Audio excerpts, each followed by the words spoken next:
Yes, I was muted. I was muted. But I was muted in OBS. So, where was this? Good day, all. My voice sounds croaky today. It's got like a crackly edge to it. Such a quiet stream, yes. Fixed. All right. First, I acknowledge the traditional owners of this land, the Whadjuk Noongar peoples. I pay my respects to their elders, past and present, and to Aboriginal elders and peoples from other communities who may be taking part in this live stream today. So, good morning to everybody. So, just a warning, in case I fall off my chair, which may happen, you may get lucky today and have me actually like pass away on the stream. This morning I woke up, how do I describe this? So I woke up, I wasn't woken up by my alarm, I just woke up naturally. I hadn't had enough sleep, but I still just woke up because I don't know why, I just did. And then when I tried to get up, I felt, I was going to say dizzy, but that's the wrong word for it. I didn't feel dizzy. I felt like, you know, if you've been on a boat, so there is the whole thing about sea legs, where when you get onto a boat, or you go out on a boat, a smallish one I'm talking about, not like a cruise ship or something, and the deck is sort of moving just a little bit, and it gives you this sense of imbalance. It screws with your equilibrium, and it takes you a little while to adjust to it. Where is my coffee? I already drank it, Henrik. And then the weird thing is, so it's a pretty common feeling that people understand the idea of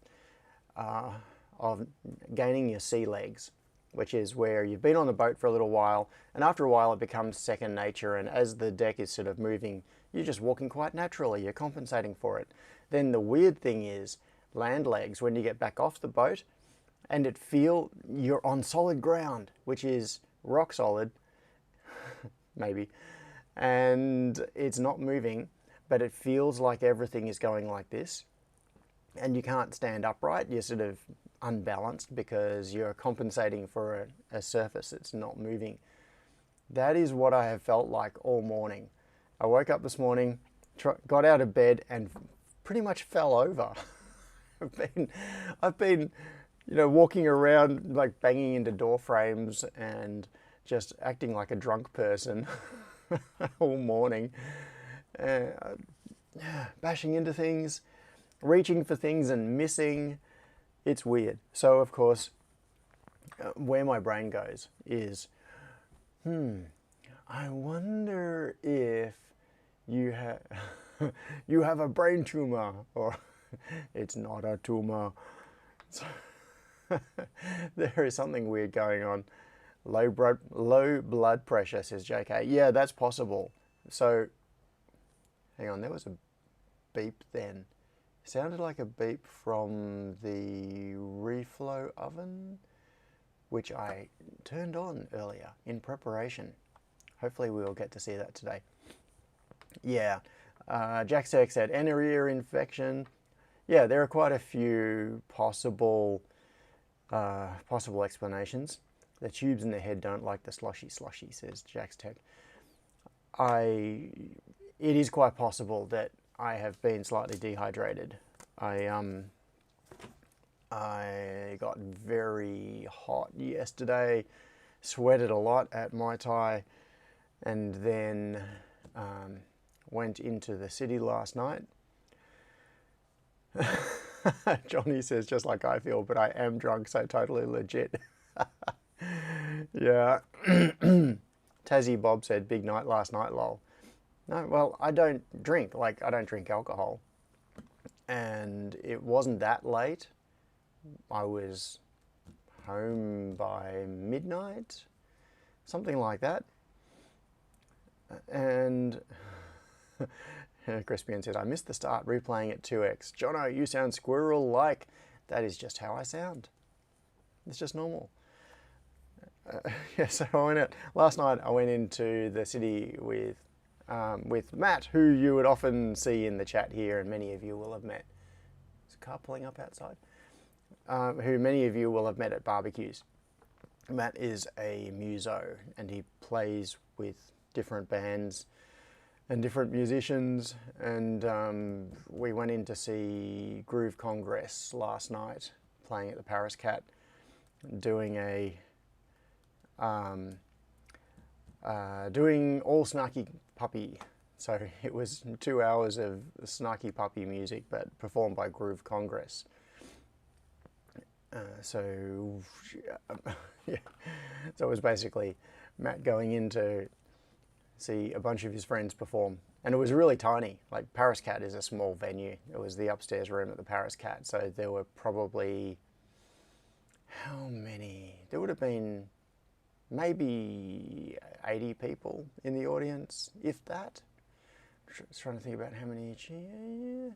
Yeah, something like that. Like 60 to 80 people. So very, yeah, small room, small audience, big band.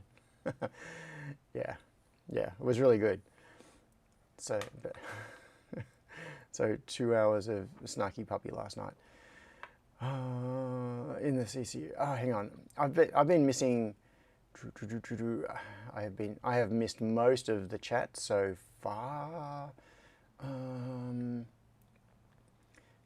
Alistair said, drinking enough Mai Tais will make anything dehydrated. Yeah, I had 0 Mai Tais. I just had Coke. Oh, Crispin says, hope you're okay, John. Mum had another stroke yesterday and is exhibiting some of those symptoms. Wow. Well, I hope she's okay. Is she, like, yeah, that's no good. Yeah, I'm really sorry to hear that, Crispian.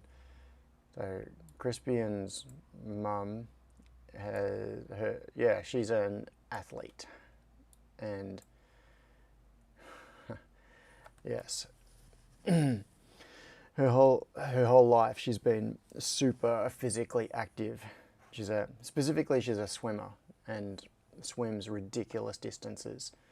Crispian says she's 87, and I think it was a week ago, Crispian was saying that she jumped in the pool and swam like some number of kilometers. Yeah. So she seems fine, slow speech and slurred, but her wits are still there. Okay. Oh, that's a relief to hear, Crispian. I'm glad that it hasn't hit her too hard. And annoyed that she's in hospital because they're crap places. They are indeed. Well, please pass on my best wishes to her, Crispian, next time you're speaking to her. Yeah. What did I miss? Anything else in chat? I don't know, but I should do, now that I've left it long enough, I've been kerfuffling long enough that the TTS has populated its list of members. So, good morning to Jax Tech, Crispian again. So what's on the electronics menu today? Ooh, all sorts of things. Good morning to Henrik, Alan Madsen, Amanda is here. Amanda, do you have any more updates on your 3D printed tiny rack project? Because that is really cool. I would love to see, if you're sharing those designs, I would love to see a link to them. I can't remember if you provided a link already. Maybe you have. And it's just that the misfiring in my brain has made it drop out. Good morning to Scott Miller, Jordan Reese, to Braze, Tassie Bob taking the cold weather down to Tassie, Stephen George, JK Electrical, Johnny Bergdahl, my hot Swedish friend, Alistair De Silva, John Whips, Francisco Martinez, Imi, some call it fun, Sharky is here, Russell Rainey, David Howes, Tech Nebulous, Mark Laguda. Yeah, good morning to everybody. Now, Cassio is here as well. And Henrik wanted to know what's on the electronics menu today. Okay, so last week I got a surprisingly small distance with assembling Andrew/Pancake Legends keyboard. I'm just going to pull something up. No, that's not what I need. Ooh. Oh, Amanda is messaging me. Hang on. No. Okay. Because Henrik is trying to attack my voice assistant, I am muting it so that it can't respond. QMK keyboard. I can't remember how to spell that.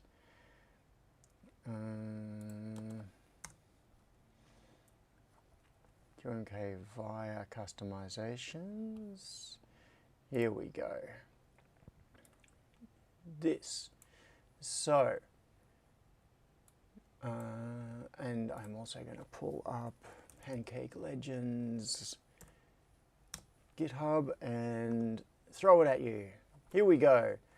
So this is what we were looking at last time, and the MIT Ortho Linear. So this is what I was starting to assemble, and I spent 2 hours of stream, and did I get halfway? I don't know. I don't think I did.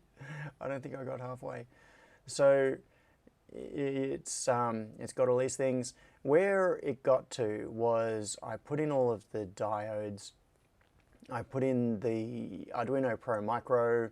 I put in the spacebar stabilizer, and what else? That was about it. So yes, all the diodes are in. The support staple is in. The Pro Micro is installed, it is soldered in and trimmed off, and we got to this point. So we got to the point of test that it's working, and it says to short across one of the keys and to test that it's working with keyboard checker, which is a thing where you, if you have a keyboard plugged in, simply press any key on your keyboard. If it works, let's try this. I'm going to press A. A goes green, and I'm going to press E. No, O. I'm pressing the Dvorak home row, so that is A, E, O, E, R, U, I. So how do we clear it? Can we clear them all? Can this kit be adapted to shape the keyboard, or isn't that the point of this part of the exercise? It can be, adapt the shape of the keyboard. Are you talking about turning it into a split keyboard or physically moving all the keys around? If that's the question, then no. The kit from Pancake Legend has the PCB that fixes the positions, and all of the mechanicals are structured around it. So if we've got, Pete! Soon, TM. Yeah, and it's got this steel inner layer as well, which we will get to.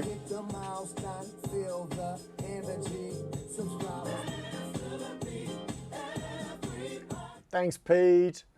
A member for 25 months. So, and has lived rent-free in my heart for far longer than that.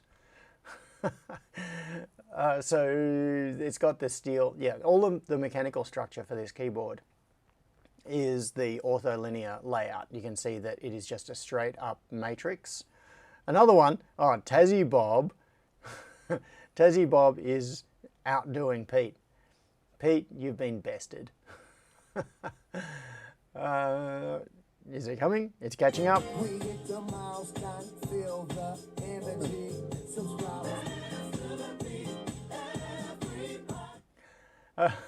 Okay. Tassie Bob wins, has defeated Pete by 6 months. So, okay, so keyboard checker. This is the point it got to, but of course this requires firmware to be loaded on the Pro Micro, which it is not, because it was a random Pro Micro that I grabbed from AliExpress or wherever, I think. Yeah, would have been AliExpress. So it doesn't have anything on it. So just trying to do this test is not going to work until it has QMK or whatever firmware on it. Now that is the point.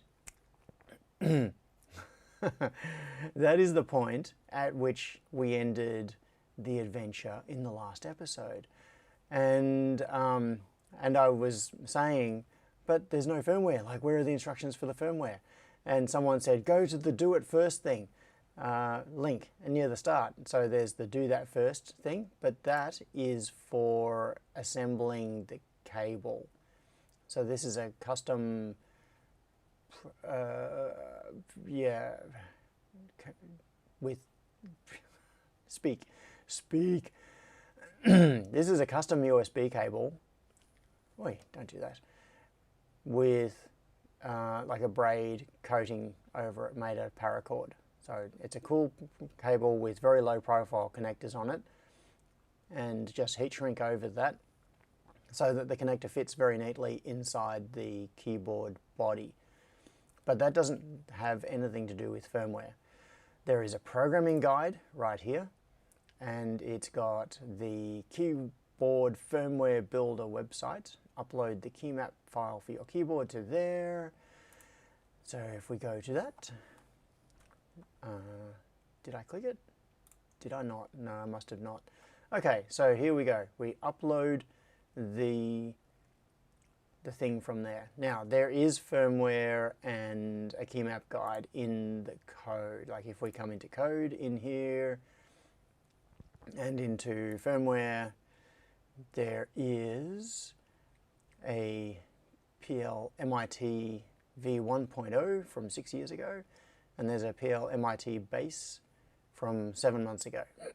Hang on, I need to cough, have a little drink of chalky milk, because I'm a child.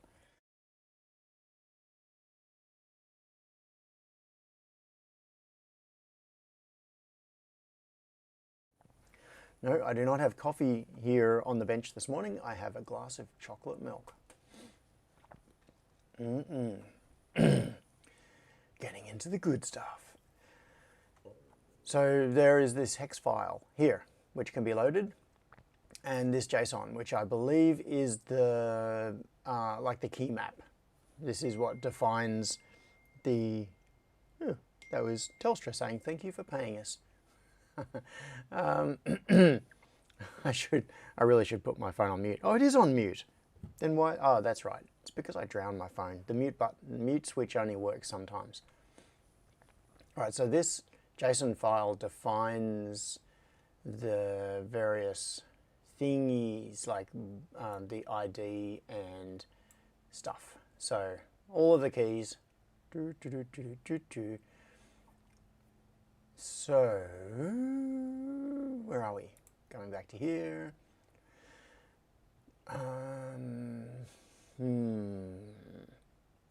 Before I go any further, sorry, my brain is taking a detour because I heard that beep from the other room earlier, and I am somewhat worried that the reflow oven has been complaining, went into allow.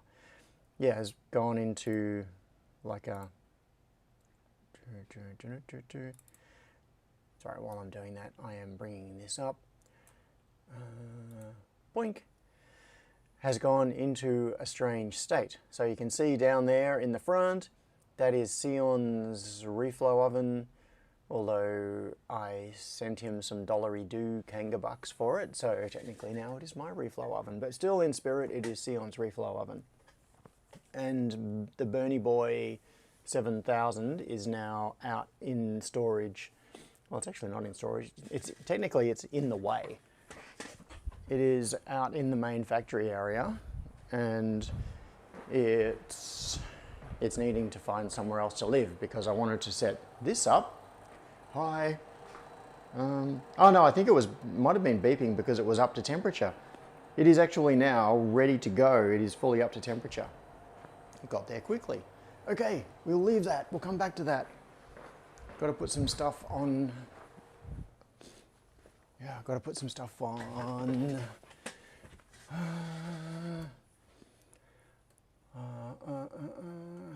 Now I've got to get out of that. Pull that down there. I've got to put some stuff onto the PCB before I can go through the reflow oven. Now, my point of all of this my point of all of this is that one of the things that Andrew asked me to do was to get his keyboard listed in here. So I don't know if any of you are familiar with this. I hadn't even heard of it until Andrew pointed it out to me. So when he sent me the kit, one of the requests was, if you're going to build a kit, I'd really like it if you could get it listed in here. So what this thing does is, Pete, Pete says, your face is in a strange state. Did it say that? I didn't hear it. Maybe I was in the other room. Let's try it. Pete said, your face is in a strange state. That's it. So what this thing does, you muted TTS? No, I think I was just in the other room. I haven't muted my computer. Yeah, I was in the cleanish room when it happened. No, I tried to mute my phone because it was a notification on my phone that came through. Don S is here. Good morning. Pete, Cassio, Don S have all appeared in the chat. So I have not yet looked into this enough, but I believe what this does is it acts as a central place where... Did it work? Pete? Did what work? No, muting it didn't work. Pete just sent me an SMS. Oh, right. So Tassie Bob said, I thought you muted to anti-Henrik it since he was trying to ALEXA me. No. What I did was I muted the Alexa, like the Echo. I pressed the button on the top that makes it stop listening, so that if Henrik did manage to bypass the TTS protections and manage to get it to say Alexa, it would not wake up Alexa. Yeah. So yeah, I tried to mute my phone. I did mute my Echo, and I understand the confusion.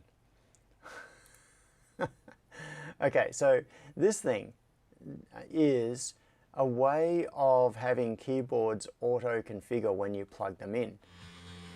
Henrik! Thank you, Henrik.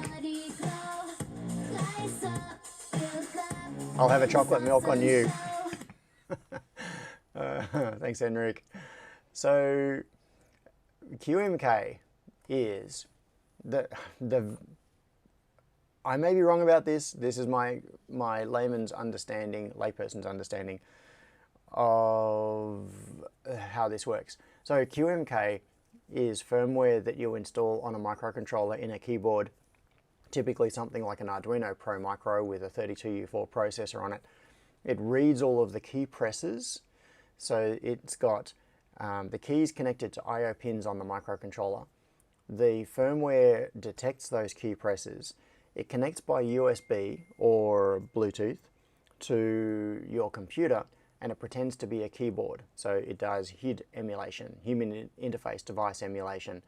And when you press a button on the keyboard, it sends that key press to the computer. And what QMK allows you to do is customize mappings between the different buttons on the keyboard, which have no inherent meaning in themselves. It's just, essentially it's just a switch. So it triggers some I/O pins. And in the firmware it is configured with a mapping, so it knows if this switch is activated, then I need to send the letter A, or a particular sequence or a macro, or whatever it happens to be. So QMK is the firmware that allows you to do that and build your own keyboard and rearrange the mappings of what keys invoke what actions on the computer. So when you plug it into when you plug your keyboard into the computer, it sends different things. So and normally what you do is configure QMK, and that's how you set your mappings. Now, Via is new to me, and I didn't even know about this until Andrew pointed it out to me. But what this is, I believe, please correct me if I'm wrong, is a centralized repository of keyboard definitions. So what you can do is, if you create a keyboard, so you have a new type of keyboard, which might be in a new physical arrangement, it might have a different arrangement of what keys map to what letters, all of that sort of thing. You can define that as a keyboard and put it into the Via repository, and then if anybody else builds that keyboard and they plug it into a computer, it will be recognized as the correct type of keyboard, because the USB ID, like the vendor ID and the device ID, or whatever it is, the product ID, PID,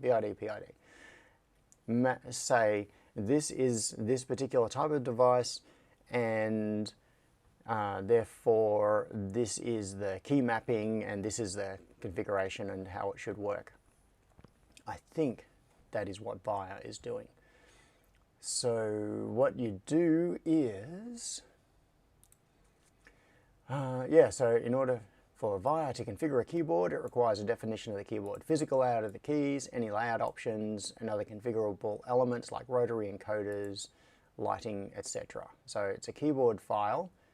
It's a keyboard definition, a file in JSON format, and that, I believe, is what Pancake Legend Andrew has created here. So I think that this is the definition that we want to get into Via, so that Andrew's keyboard is officially, semi-officially as far as Via is concerned, recognized as a thing. Oh, Alan says, made a 25 hexa keyboard with an LCD, like a Terminal Pro PRG, with that software. Oh, nice. That's cool, Alan. I'd be really interested to see that. So if you wanted to share photos of that, if you could stick them in Discord, that would be awesome. Someone in Discord asked for a keyboard channel, and maybe we need to add one. I'm trying not to let this become my life. This is just a passing phase. I just want to solve this problem of having a good keyboard. And okay. Incognito. I missed part 1 last week, but we're talking keyboards and I have opinions. So many people do. Been using Microsoft Natural Ergonomic 4000s for decades and dread the day when my last one dies. Microsoft Ergonomic 4000. I'm just going to pull this up so that people can see it, because that is the same one that I used as well for many years. Yeah, so Incognito, I went into this a lot last week. I have, I've got maybe five or six of these, because this was my go-to keyboard for a long time. I kept wearing them out and then buying new ones. And then when these became unavailable, I switched to the Sculpt. This is just a slight recap of what I talked about last week. So the Sculpt, which is what I have in front of me right now, is the keyboard that I switched to when the Ergo 4000 became unobtainium and my last one wore out. And keys stopped working, so I switched to the Sculpt, and I really liked the Sculpt. And then Microsoft discontinued that, and it's now been taken up by another company, but that's a whole thing. I don't want to recap the entire stream from last week. So then Surface Ergo keyboard. So then I bought one of these as a potential replacement for the Sculpt. I thought, well, the Sculpt is gone, this one will do as a replacement. And I got it a couple of weeks ago, and I can't stand it. It looks like a Sculpt but in the Ergo 4000 form factor, which would be like fantastic. That's exactly what I want. Sculpt keyboard with the numeric keypad, the full navigation keys, all of that stuff. Fantastic. That's what I want. I thought I had found my perfect keyboard, but it was not to be. The key action is kind of horrible. It feels rubbery, feels almost like a chiclet, yeah, it's just not nice. And the shape of well, actually, this one is different. This is different to the one I've received. This one has a split spacebar. Mine doesn't, and the spacebar kind of jams. And it also has a horizontal return key. Mine doesn't. Mine has a vertical return key with a backslash right there where return should be. Why is this one different to the one I've got? But in any case, I am too far down the track now. I am not going to back out. I am in this rabbit hole.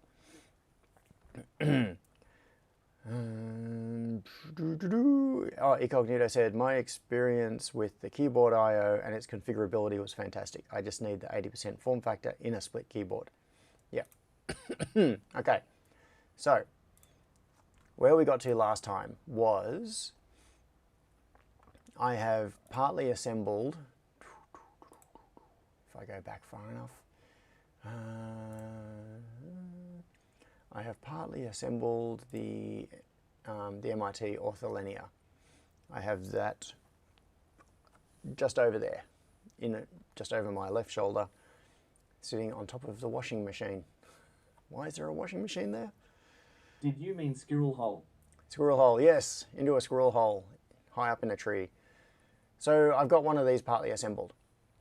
Now, what I'm going to do today is I am not going to continue assembly of this right now today.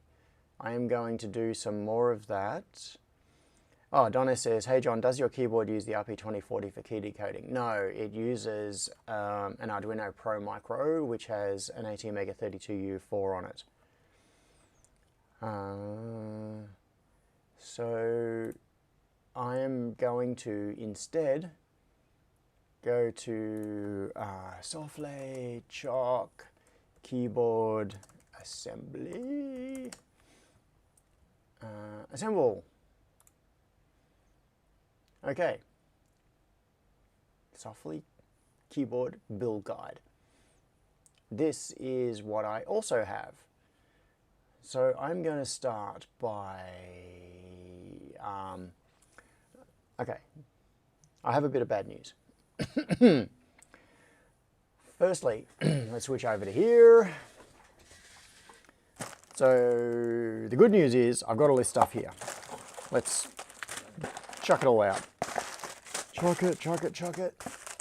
Okay, I have the PCBs for the two halves of the keyboard.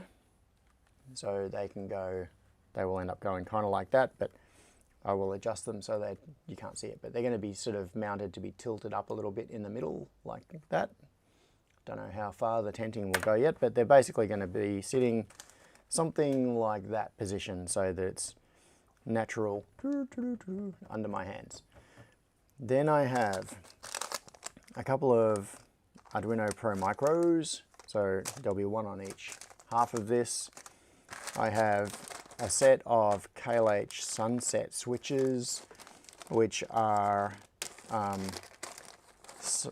silent tactile, basically. Not 100% silent, but pretty good. So these are, I think, around 50 grams activation force. I can't remember the spec. Like, there are two different forces involved. Knitting your phone? What are you doing to my phone? What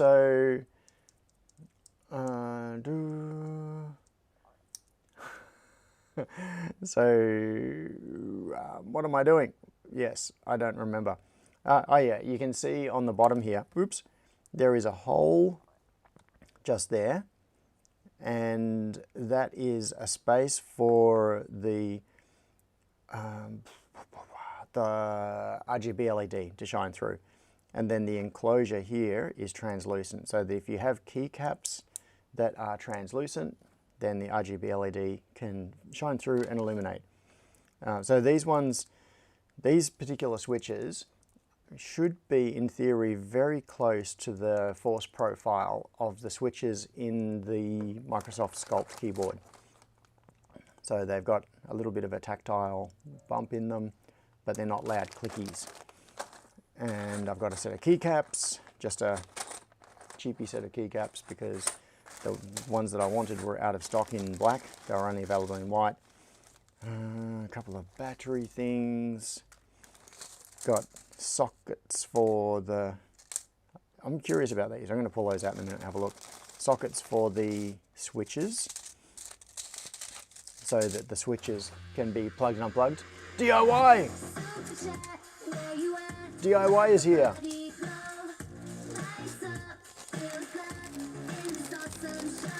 Thanks DIY, and welcome.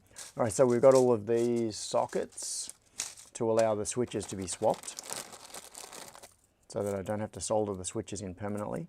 I've got all of these RGB LEDs which can go on here. So many, so many. I wish I had a stencil for this because I am about to have to... oh, LCDs. I should get started on this because it's going to take me ages putting solder paste on these things. Set up the PNP to place the sockets. Yeah, or the RGB LEDs. Yeah, I probably could get the board files for the soft lay. So there are two LCDs. So each half of the keyboard will have a little LCD on it. And then there are other miscellaneous parts. I've got reset buttons, some sockets here for batteries so I can battery power the keyboard, and what else? Sockets, I don't know what those are, static protection chips it looks like, a bunch of pins, some switches to be able to turn the two halves on and off, rotary encoders. Are they appropriate type? Yep, they'll do. So rotary encoders with a click switch. So the rotary encoders can go on here and I can use them for volume or scroll or zoom or whatever I want to program it to be. It's got two switches for the, not switches, sockets, which go on here for the link between the two halves of the keyboard. My guess is this is it a reset switch? Don't know. Don't know. So I've got to get to building because this is going to take a while. So this is the reason that I started the Reflow oven earlier, because I want to solder paste, stick parts on, stick this through the oven. Time to get into monotony mode. How am I going to do this? Because there is bad news. That's right, the bad news I was getting to is the camera through the microscope is not working. And I don't know why. I'm thinking of trying... Hang on, what happened then? I just unplugged something. No. I'm thinking of trying a different power supply for the converter. In fact, I'm going to try to fix this before... So I'll switch back to here. My microscope camera goes into an HDMI like extender sort of thing so that it can get to the... where is it? Yeah, so that it can get to the ATEM to be captured. And I need to find USB. Where is a USB charger? Do we have one anywhere? Because normally we would plug in... Oh, maybe I can plug it into this hub. That might supply enough power. Maybe. Let's try. I'm going to plug that into there. Turn it on. And do... Oh, we get a picture! We got signal. Somebody set up us the bomb. Set us up the bomb? Set up us the bomb. I can't remember. Ooh, no, no, no. Okay. Hot glue a GoPro with a macro lens to your forehead. Yep. Yes. And oh, the zoomage is way too much on that view. I'm going to switch this in a minute so that you can see what's going on. That something like that'll do.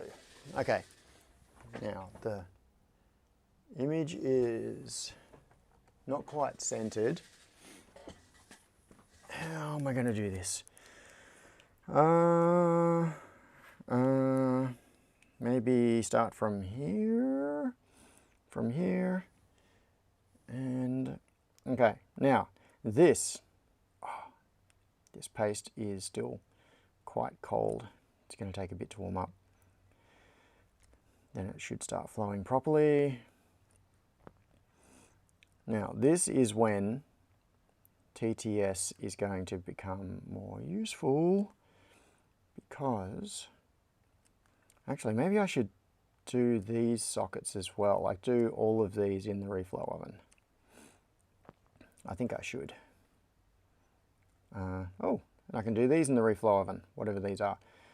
These are probably static protection. Oh look, it's got wires in the pads and it's got a hole going right through the pad. Oh, I shouldn't have done the top one first. The angle is wrong. Okay. Left 5.1K. Ooh, 5.1K resistors. I wonder if they supplied the 5K1 resistors. It's all right. I have plenty of 5K1 resistors. So this is going to be super boring because it's basically just me applying paste for a while. What I'll probably do is just do one of these PCBs, because otherwise, yeah, and then run it through the oven, because otherwise it's going to be super boring to watch me do this twice. Also, I didn't actually check. These PCBs are symmetrical, aren't they? As in, you just turn them over and use one for the left and one for the right, but they're not specifically left and right. I better check that before I go any further. Softly Shock V1, Softly Shock 07, just checking the batch code on the thing. 07, yes, the two halves of the PCB. Sing us a song while you paste the boards. Sing us a song? Pete says, has John ever played us a tune on his guitars? I have never played you a tune on my guitars. You want me to serenade you, Pete? That's not happening for a while. Although, yeah, I do actually. So I have a goal, basically, not really a rule, but just a goal, which is to play every single day. Doesn't matter if it's just for a short time. It might only be for a couple of minutes. Pete said, free bird. Free bird? It might only be for a couple of minutes, but I've got to take a guitar off the stand and play it at least every day. So, oh, and hopefully I will have myself a guitar teacher soon. Probably. Hang on, what's going on? Who was that? Amanda. Pizza fund. My lunch is pizza. Pizza, anyone? Yes. Yes. Pizza sounds good, Amanda. Okay, Amanda, what is your pizza of choice? Tabraze Malik said, John, not sure if you already did this, but could you describe your solder dispensing setup? What bore size, and are you using compressed air to push it out on the syringe? Oh, okay. No, this is like a totally crude thing. So what I'm doing is applying solder paste using a handheld syringe. I do have a, in fact, let's switch to this view. So all I have is a handheld syringe which is getting quite low now. It's you can see the labels cut on the side here so that we can see the position of the plunger. It's only got that much left in the syringe, and as it gets towards the end it becomes quite hard to press. So all I'm doing is I hold it like this so that the little tabs are in between the fingers there, and then just use the thumb to apply it. So I brace myself and then apply it to the board. I do have one of those vacuum driven, I've got to turn it over. Yeah, one of those Amanda Thompson vacuum said, pressure. creamy chicken and mushroom. Creamy chicken and mushroom. Hang on. Creamy chicken and mushroom? I thought you were talking about pizza. Pizza? I think it will be cold before the pizza goes to Denmark. I'm confused about lunch choices now. Yeah, and I found that it just was really frustrating because I could never get the solder consistency right. I might pull it out one day and show people on the stream. So using a syringe like this is really slow and annoying, and it's not particularly precise. So for production, anytime I'm doing more than a couple of boards, I use a stencil. So, and that's with so I use stainless steel framed stencils and a squeegee.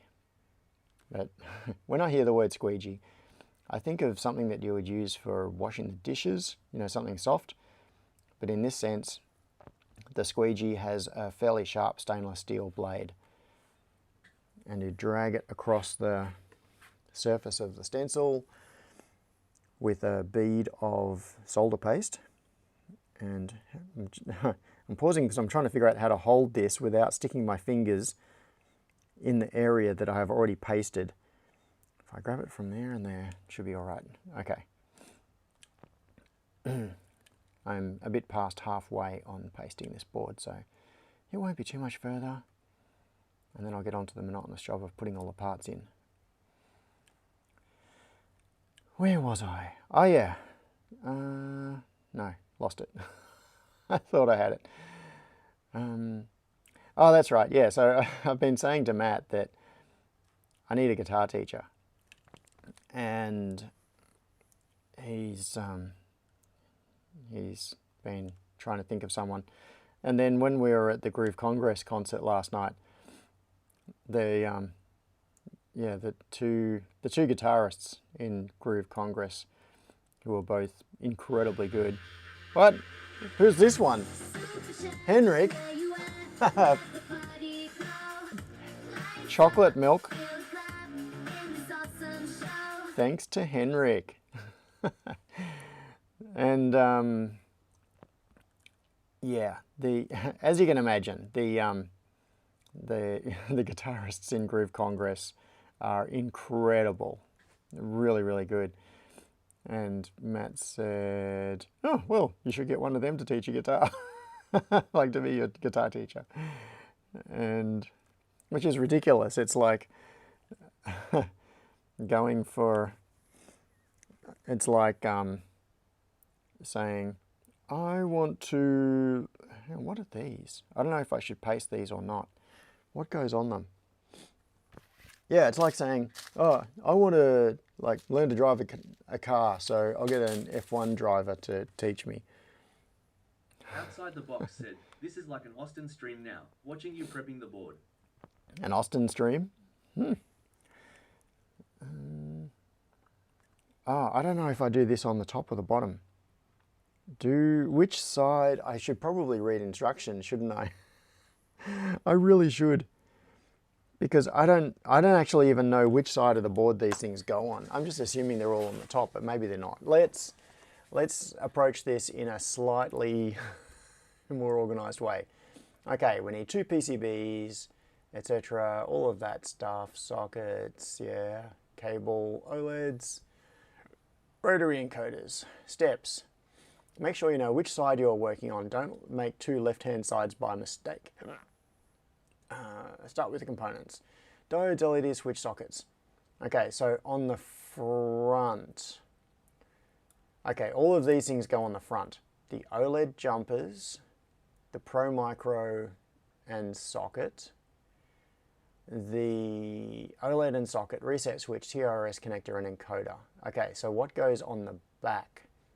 The order of assembly does not matter except for these three components because Amanda they stack. Thompson said, yes, pizza topped with seasoned chicken, mushrooms and cheese on a zesty garlic CRME fresh base, topped with oregano and spring onions. Use the Pro Micro on this page. Okay, so diodes and these components are placed on the back of the PCB. Well, that's cool. We can just turn this board over. So on the front, so switch sockets and diodes go on the back. Yeah, all right, I will do all of those. And the LEDs, where do the LEDs? The LEDs go on also on the back? Yeah, well, that's cool. That's fine. So as long as they're all on the same side, then it doesn't matter which one I'm doing at the moment. It can be left or right. So to solder, okay, let's look at the solder instructions. To solder, tin 1 pad, place the LED and hold using tweezers, apply heat to the leg, and then solder the remaining ones. Use the lowest heat needed for your solder. Okay. Now, OLED jumpers. Now we move to the front of the PCB. Jumpers should be in a photo. Pro Micro, OLED, miscellaneous components. All right, I'm going to leave off everything that I'm not sure of. And I'm going to do, oh, hang on. So we've got 4K7 resistors for I2C. Yeah, I think we'll use serial. Then, so we want the switch sockets, diodes, and LEDs, all going on the same side. Yeah, cool, all right, no problem. Scott Miller says, an hour and 8 minutes till John starts completely reworking one of the boards. Yeah, because I've screwed up and done two boards. All right, so that I am not going to fit. That's the battery connector. That switch I am not going to fit because I'm not quite sure of that yet. So we're just going to do all of the LEDs. So that's right, that's what it, so anyway, Matt knows the folks in Groove Congress pretty well. So maybe I will get some lessons from one of their guitarists, which would be awesome.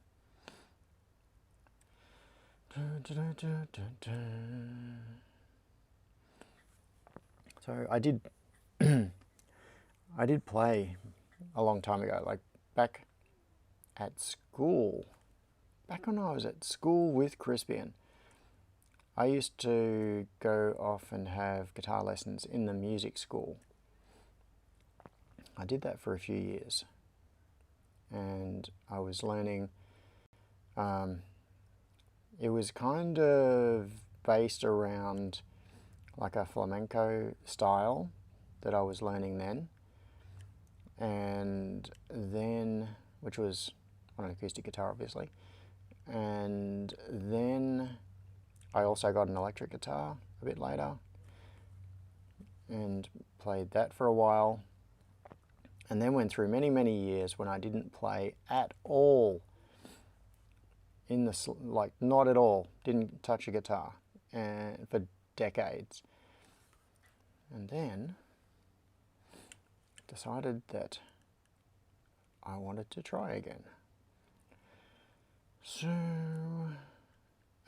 I made a guitar out of a kit, and then I bought another guitar, and then I bought another guitar. So hence my current guitar collection. So that's why you can see two behind me. If I move there, you'll see that there is another one hanging below the acoustic guitar. That blue one that's on the bottom is the one that I made from a kit. So I bought parts and assembled it. So what are we doing? I think we've got everything. When I'm doing this, I inevitably miss some of the pads. But maybe this time I got them all. Okay, what are we going to put on first? I'm going to, should I do this under the overhead camera or under the microscope? I don't know. All right, let's start by putting in RGB LEDs. I've got 2 strips of RGB LEDs, I assume, because I have 2 PCBs. So let's dump out some of these. This is one of the strips of RGB LEDs. And in fact, it might work out best if I leave them in the little strip of stuff and take them out of there, because then I can pick them up the right way and they're all oriented the right way. Now, which way am I going? All right, there is a location for one. Oh, camera is not aligned. There is a location for one. So I believe the orientation I want is like that. So you can see that there is a little angle cut off the edge of that pin, which is pin 1, and there's a designator there. Just got to check. That's my assumption. Let's have a look at the instructions. It is, okay, so notch off the corner matches with that. Cool. Cool. Yeah, okay. So it's time to just get installing. Actually, I'm not going to do this under the microscope because it is much faster. I don't need the microscope because these things are so large and industrial.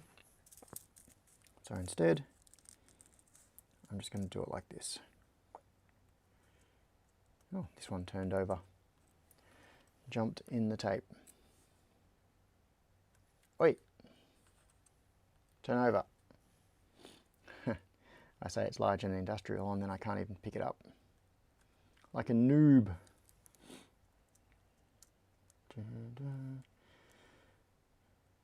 Okay, so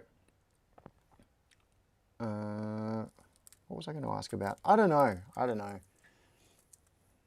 I thought I had questions for the peanut gallery, but then I can't think of any.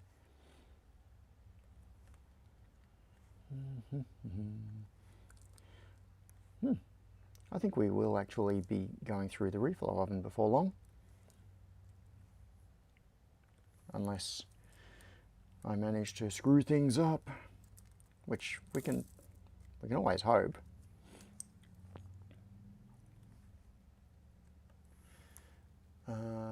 Yeah, okay, sorry. Just checking that I'm I'm in front of the camera.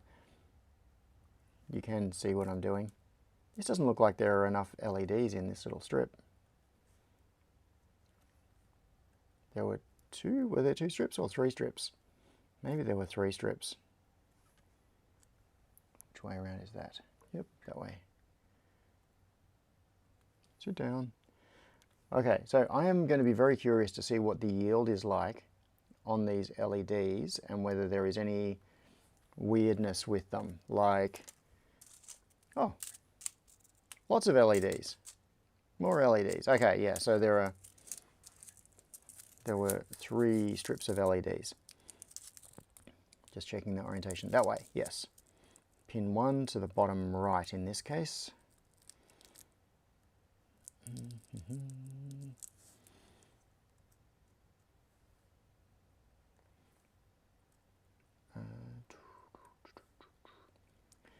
Now, I would like to know what projects people have been working on. And this is where you're encouraged to make heavy use of TTS, because I'm not looking at the chat.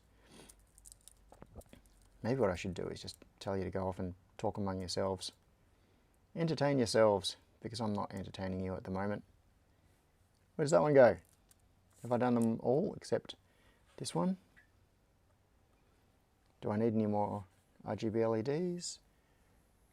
Can anyone spot an area where there's one missing? No, I think I got them all. Okay. So that is all the RGB LEDs. Now we need diodes and sockets. All right, I'm thinking I will put the sockets in next because they are kind of large and annoying. And if I put and also they seat down, I think they seat down mechanically into the PCB. So if if I'm putting these in, it's quite possible that I will bump the diodes. But if I'm putting diodes in, I probably won't bump these. Okay. How does this? Customized OpenStreet routing machine with specific custom no, features not that for way. the big project because I got sick of writing hacks on hacks to get other mapping services to do what I need. Oh. Okay. So Pete has been working on some mapping stuff. Now, you said you got sick of trying to hack the existing mapping services to get what you need. Now, what was it that you needed that was different to existing mapping services?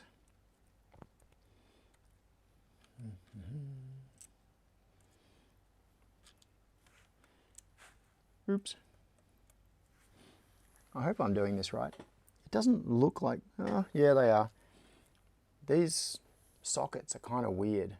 It doesn't look like they're sitting down into the solder.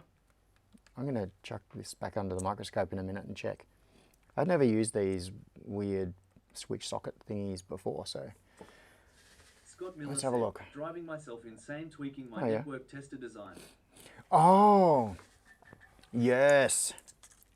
This is something that was sort of teased last week, and yeah, Scott has been continuing to work on it. It's one of those things that is such a cool idea, and I'm amazed that it doesn't exist because it makes so much sense. So what Scott is building, and I hope it's okay to talk about this because it was already mentioned last week and I think a little bit more in Discord, is a thing for checking Ethernet connections. So if you've got a whole lot of runs going out in a building to different endpoints coming out from, say, a patch panel, and you want to check which one goes to which, what you do is you plug a device in at your patch panel, and you have little devices that you plug in at the ends of the runs, which all have their own identifier, and they communicate with each other. And you can see... Bob said, I'm still tinkering with an interface between traditional access control and electromechanical swing handles on equipment racks, including LED lighting. Ah, okay. I'll get back to that one in a second, Tessie. So so if you've got a whole lot of lines, like if you're running cable for a LAN and you've got many drops and they all come into a big bundle at your patch panel and you connect them all up and you don't know which one is which. They could go to any of the endpoints, and by going around, you plug the little dongles in that Scott is designing. You plug one in at each endpoint, and then back at your panel, you can have each drop identify itself. And it just says, I am number 7. And then you know exactly where it goes, which is so clever. 3, have I missed one? I know I've missed 3, but have I missed another one? Don't think so. Maybe there's just a spare socket, which would be nice of them. Okay, so that is the sockets in place. There is one spare there. And now diode time. Diode time. And then we can chuck it through Reflow. All right. Scott Miller said, also do all the basic testing for each drop. Ah, okay, yeah, all the basic testing. So checking for continuity and not crossing pairs and all of those sorts of things. Yeah, okay.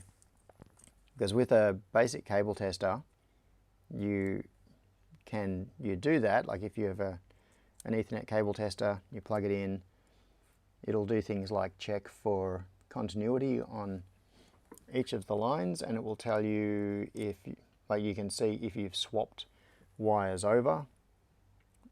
But you've got to do that on a per drop basis because you put one end in. I'm having trouble picking these up. These are my dodgy rework tweezers. See how they've got red heat shrink on them? This is how I signify good tweezers versus bad tweezers. They're my rework tweezers. These are my straight, good placement tweezers. And the idea is that these ones I use for rework, so they end up with flux and stuff on the end. These ones I never use for rework. The ones with white stay clean, and so the tips stay clean. They don't have flux or anything on them. And also they are better aligned. These tips have been slightly abused, so eventually my good tweezers get relegated to being rework tweezers. And these ones are my current pair of good tweezers. So I've got a pair of good straight tweezers and a pair of good angled tweezers. But with these LEDs and my exceedingly poor eyesight, I am checking them to make sure I get the orientation correct.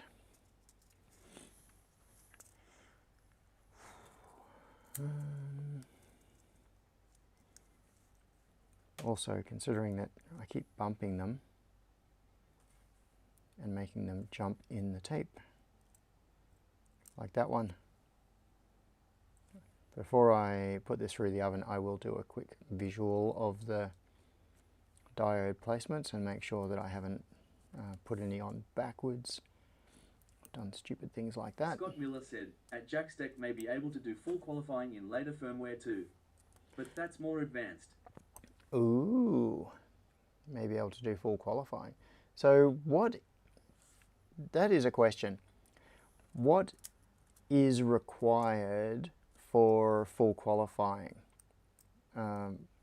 What are the actual measurements? I mean, I know that there is test equipment that you can get that you stick onto an Ethernet drop and it will give you a pass-fail result. Is it based on detected reflections? So yeah, one of the other things they do is they do time domain reflectometry. Is that how you say it? I don't know. So they will do things like show you all of the connections in the path, in the signal path. Outside the box said, hey John, can you please check the focus? Check the focus of the overhead camera. Yes, okay. I will try not to bump that. I'll zoom in a bit too. So let's start with that. Let's zoom in and then check the focus to there. Oops. Yep. It'll jump out again in a second. You won't be that zoomed in. There we go. There's the overall view.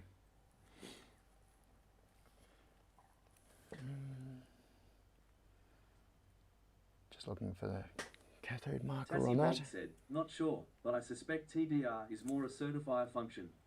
Same for next, FEXT, bandwidth, etc., etc. Yeah, but this is, I suppose, my question is, Scott Miller said, full qualifying involves crosstalk things like attenuation. okay, yep, so crosstalk detection, yeah.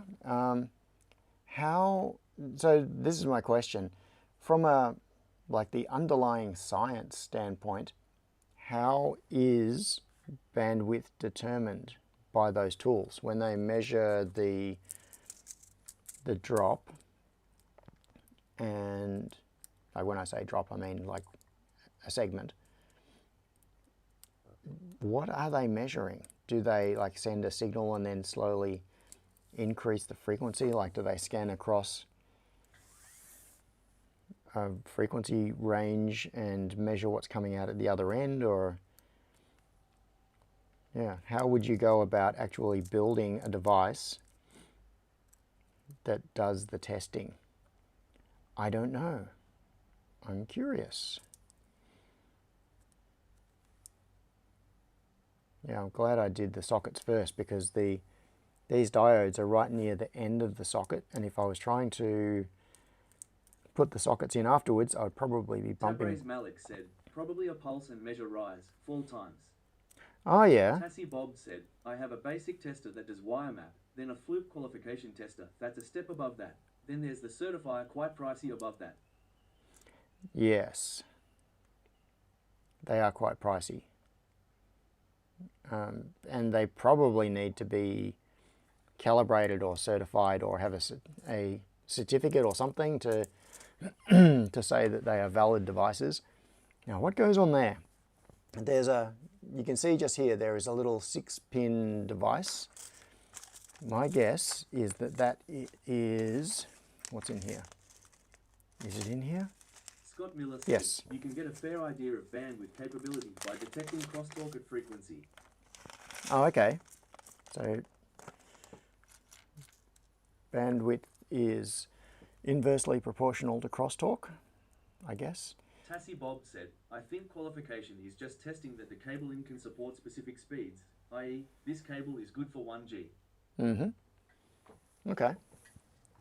Back to the microscope. So I've got these little, got to get it out. Got these little parts here. Is that the correct orientation?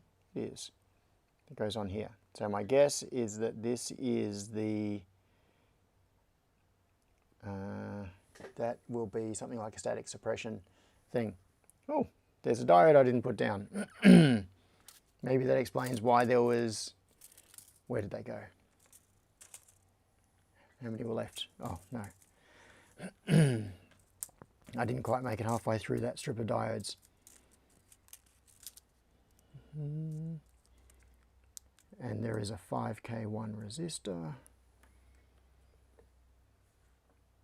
Scott Miller said, if a client requests 100 certification, my price per drop goes through the roof. Cause I would need to get my fluke land meter recertified. Ah, okay. 5K1. Ooh, that placement wasn't very good.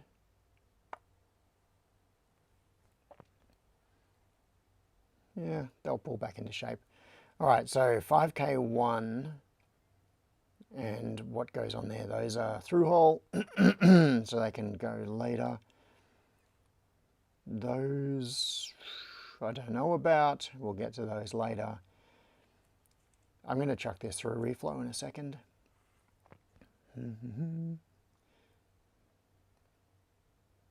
These would all flow into the correct position anyway.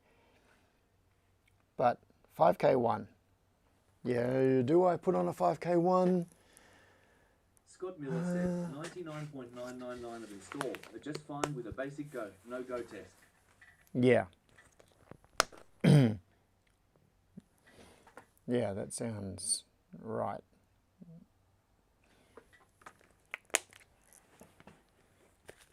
It's usually a case of, if it works, it works. And that's what matters. The difference, and if something is going to fail, it like a Hang on, I gotta cough.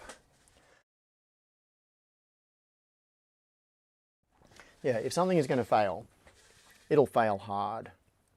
Like it'll fail on the continuity test rather than like a degraded bandwidth or something where it shows continuity and is probably mostly okay, but has some edge case problem. Okay, now I think we're ready to chuck this through the reflow oven. Are we? Are we not? Okay, I'm going to do a very quick scan to make sure these diodes are in the correct direction. It's a little bit hard to see because of the light reflecting off the surface. To there. But they should all have their cathode markers down, which they appear to so far. Yeah, okay. Seems good. Which means that it is time. What is the time? 11:18. Which means that it is time to switch back to this view and then go off that. There we go. All right, now TTS is going to fail because I'm out of the room. Time to stick this through Sion's oven. Now what's the cycle time on this? It is currently 5 minutes 39 seconds. Hopefully the PCB doesn't burst into flames. I don't think it will. We never know. We might get lucky.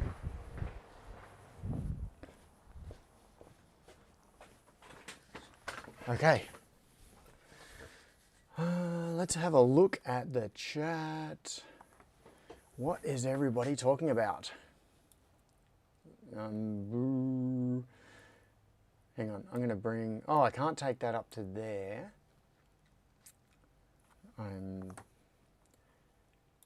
Alright, unless I unmaximize that, do that, and then do... Oh, look, it stretches. Stretchy. Do that. Somewhere like that. And then bring this up here. No, actually what I'll do is I'll just leave it like that, because if you look down at the exit side of the reflow oven, we will see the board come out there, and this is a little catcher tray. The boards come out on the conveyor and fall into that little tray, and then they can, yeah, and then I can go and grab it. All right, now where are we up to in chat? Don S says SFP plus for the win. Yes. Hang on. I got a cough and chocolate milk.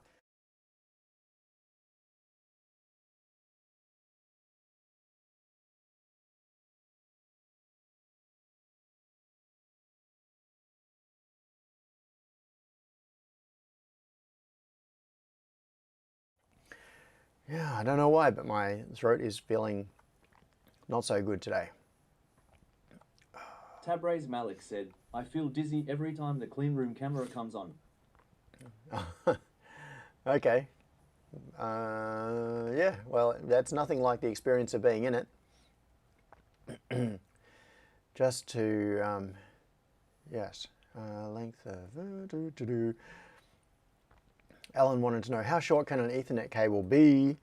Don S said 0.1 meters. Yeah, okay. Really? That's a short cable. That's a very short patch lead. I have a few 3-inch patch cords, but those are for specific things. 6-inch is the most common short end of things. Yeah, I think 6-inch, 150 millimeters, I think is the shortest that I have, which is probably the shortest I've seen. Terzi Bob says, does John's clean room camera not being straight trigger anyone else? It's it's not straight.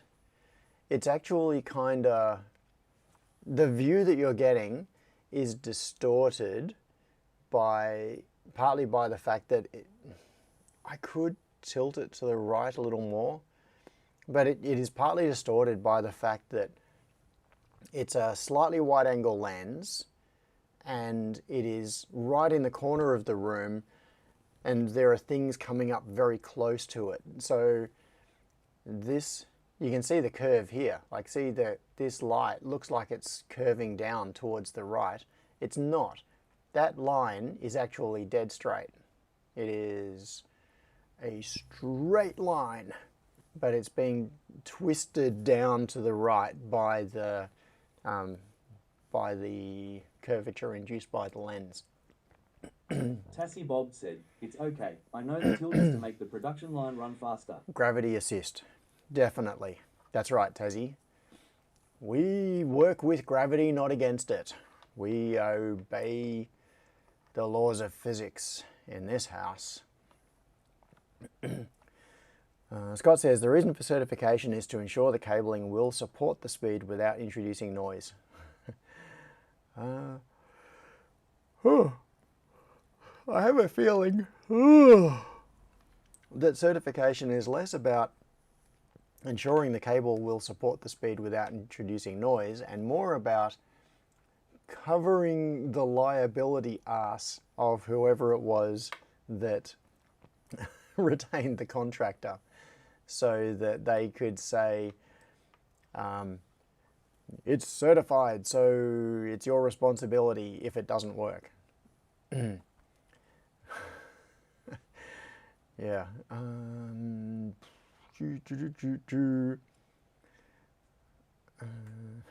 Where are we? Where are we?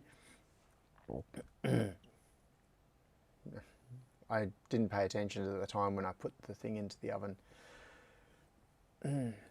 Now, what I should probably be doing is reading the documentation for installing the... Where are we? Let's move this over here. There. Okay. No, not there.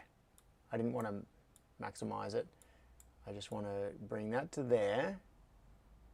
And so we can see the output of the oven while I do this. And then do this to make it super easy to read on the stream. All right.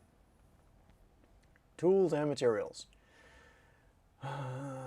We have diodes, LED switch sockets. We have fitted those. Alan asked, how did the barbecue party go last weekend? How many people stayed? Yeah, it was good. Which reminds me, now that there has been a barbecue, I can show you pictures of what the factory looks like out there. Maybe I will get to that soon. Or maybe I will get to that now.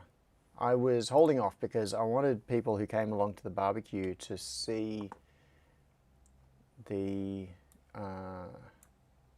it in person. Let's see if I can find some pictures to show you. Did I upload Pete said, anything? Steve and Steph proof of life ORGTFO.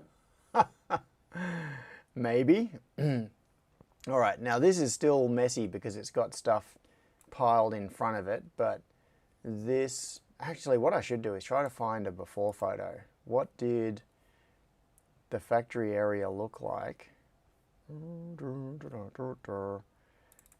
What's this one? No, that was not really a proper before. Oh, here we go, I think. No, this was after it had already been cleaned up a lot. Now, this is the factory area that people will be familiar with from barbecues, kind of. But this was after a lot of stuff had been moved out of there. So it was very jammed in prior to that. Scrolling back, seeing if I can find any other pictures. Oh, I just heard it. Look at that. You see the black thing there? That is the PCB sitting on the output tray of the reflow oven. I will go and grab it in a second. Okay, so that is the factory area. Come on, I've got to find another one that shows what it was like when it was all full. Okay, kind of in the background.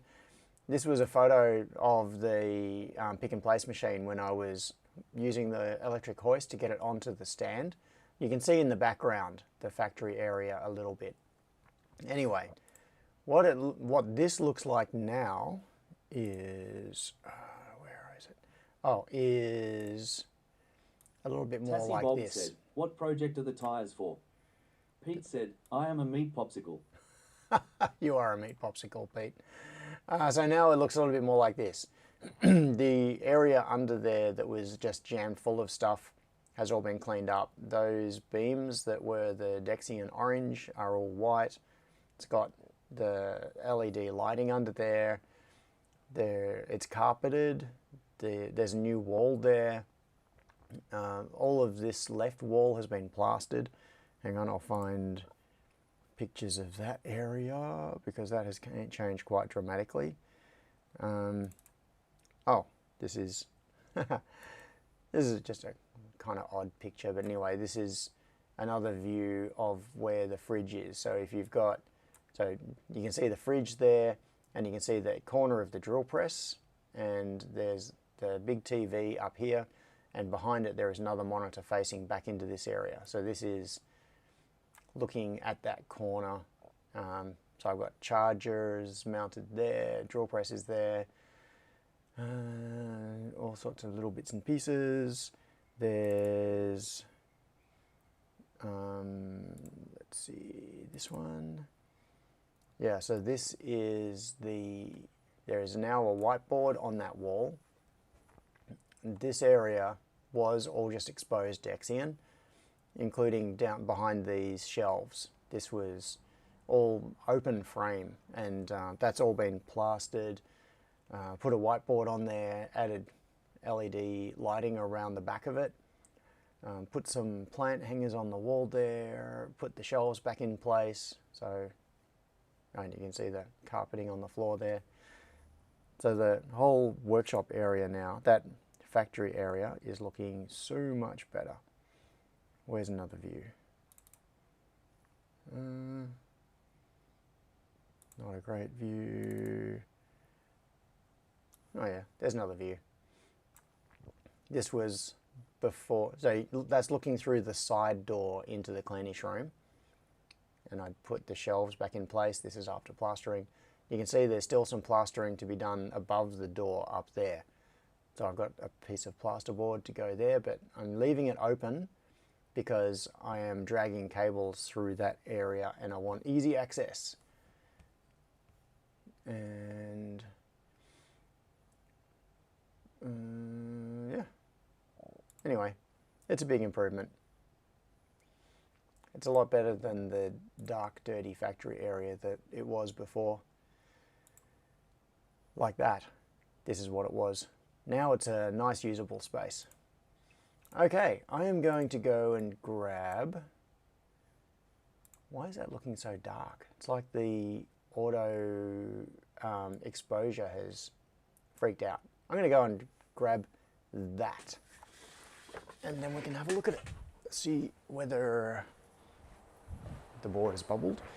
I am actually slightly worried because it's a black PCB. Black absorbs energy a lot from the oven. Oh, I'm going to stop the oven. Let it do its cool down thing.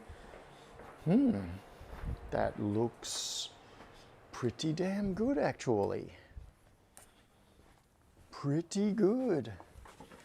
Let's chuck this under the microscopy and have a look. So we've got diodes there, reflowed. We've got LEDs there, reflowed. And we've got a couple of little balls. Hang on, where are my red reflow tweezers? So we've got a couple of little balls of solder, which is usually a sign of slightly excess solder. The joints don't look fantastic. Not even. Let's see, there's more solder on this side than there is on this side, but acceptable. It'll do the job. Hopefully these LEDs all work. That does not look like, yeah, that has not soldered properly. In fact, I don't think it's even sitting in the... Okay, here we go. I'm going to use my magic watch instead of using the other thing. I'm going to do it this way. Turn on bench 1. Okay, soldering iron is on. See, that one looks good, it's sitting down. This one looks good. But this LED, it is probably a little hard to see under the microscope. But in stereo vision, I can see that this LED is not sitting perfectly flat. It's slightly high on this side, low on this side. It's like it's not sitting totally into the... You can see it, I can squish it down a bit into the socket. So I'm going to just apply a little pressure and reflow it. There we go. Reflow that side. Turn it around. Bit of pressure with my fingernail. Reflow this side.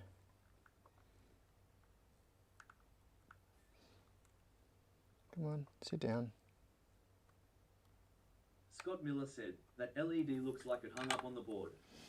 Yeah, I think it was just being a little, hung up on this side on the PCB.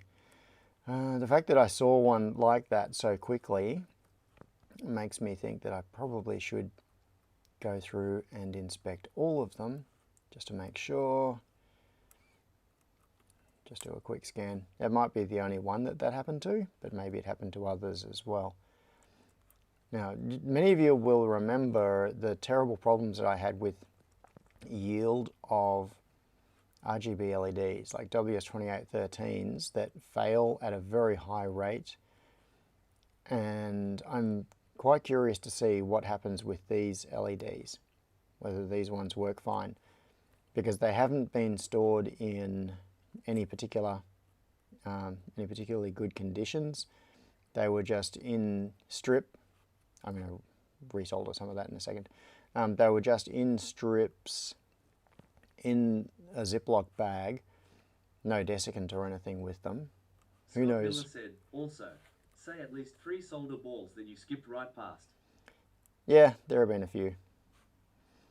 I'm going to do a little bit of touching up on this, on the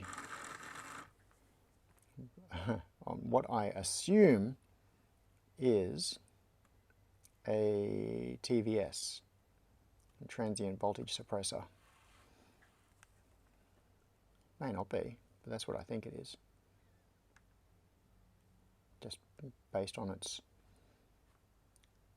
position in the circuit or on the PCB. Could be something totally different for all I know. Now,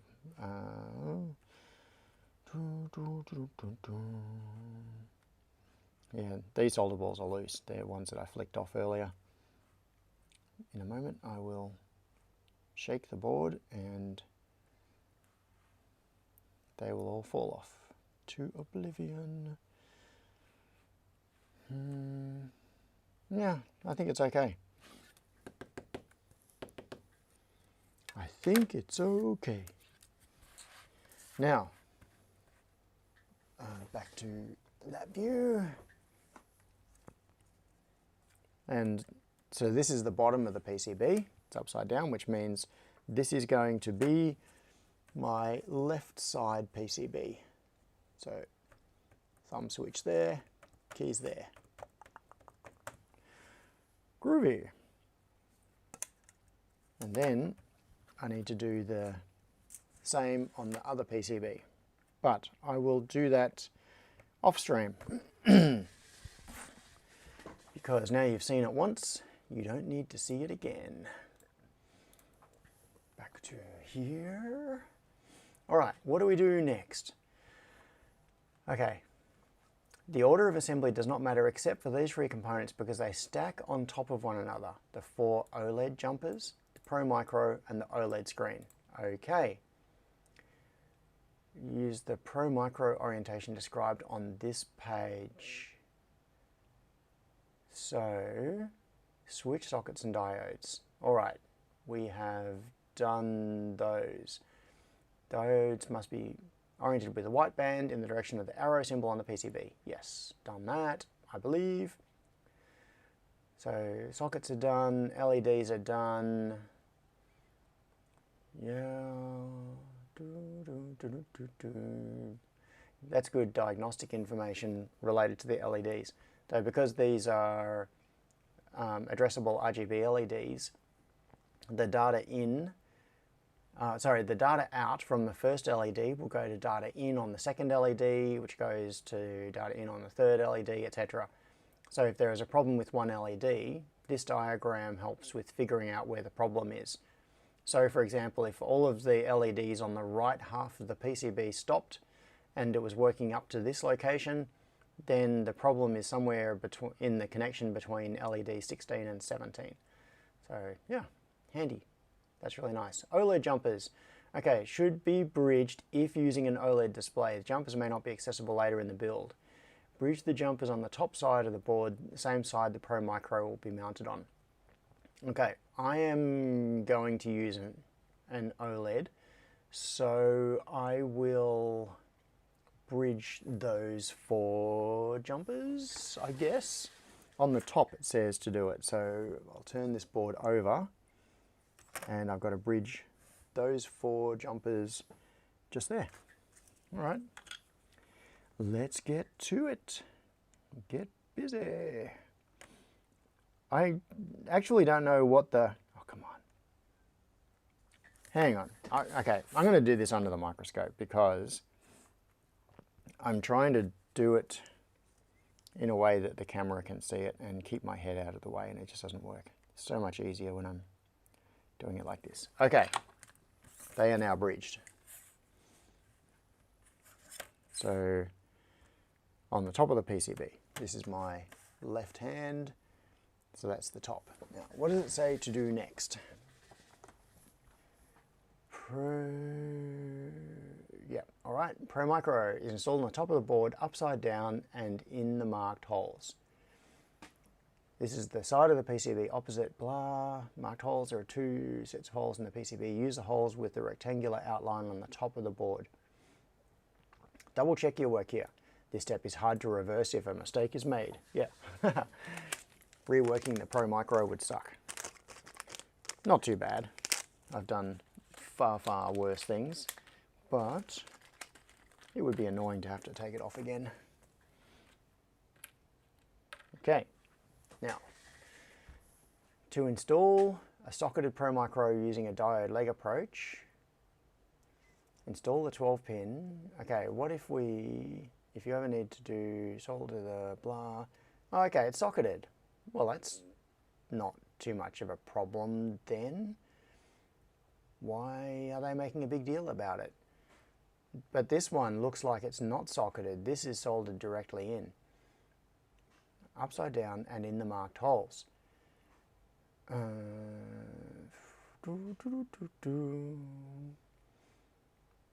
Install a socketed Pro Micro.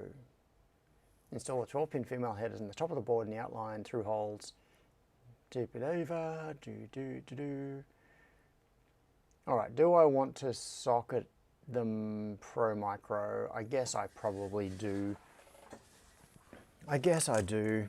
They've provided They have provided the sockets for it. So let's switch to this view, and here we go. I've got a USB Pro Micro here. It's going to go upside down there, I believe. I think that's the way it works. What are those things for? Oh, it's just extra I/O exposed. Okay, so it goes there. And there are a couple of different, how? Oh, I see. It's because of the double-sided board. So you use the ones that are in the square outline. This is tricksy. See, what they've got is a footprint of the Pro Micro on this side of the board and a footprint of the Pro Micro on this side of the board, and they are slightly offset relative to each other because one of the boards it's the same PCB for the left and right. Okay, so let's do this. We'll put that one in there. We'll put that one in there. And I will solder them on. Hopefully not screwing it up too much in the process. I'm just going to do a pin from each one to start with. And then check my work. Make sure it's straight. Appears to be. And then I'm going to read the instructions again just to make sure.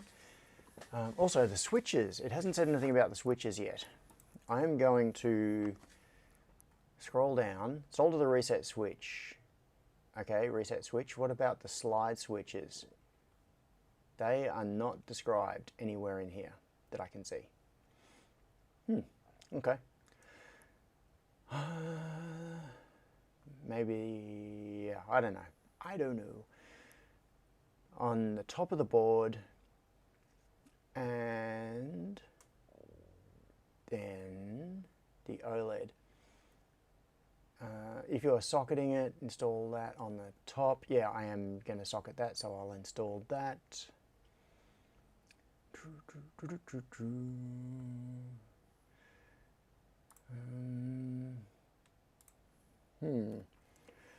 Back to here.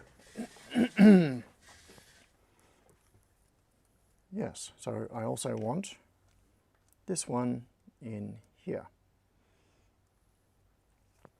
It's got spots for a couple of resistors here as well. I think those are the I2C pull-ups. So I don't know if we need that when using the OLED, because maybe it applies pull-ups in firmware, like it turns on the internal pull-ups. Just make sure everything is flat in the Pro Micro.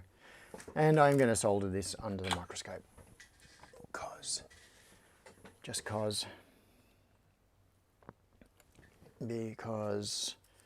it's better, because I like being able to see what I'm doing.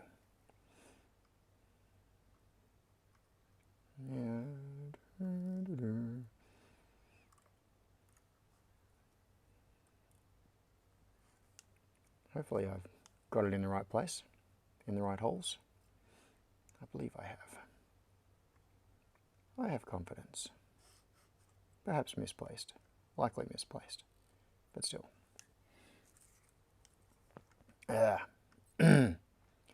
Sucking in the solder fumes because I'm not running the fume extractor. And no, I'm not drag soldering. I'm being quite cautious with this. And these ones.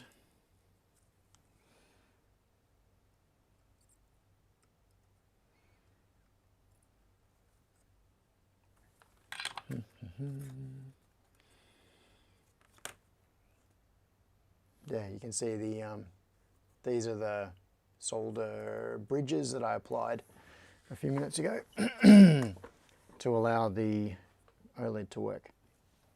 So now, next, I'm going to put the pin headers into the sockets.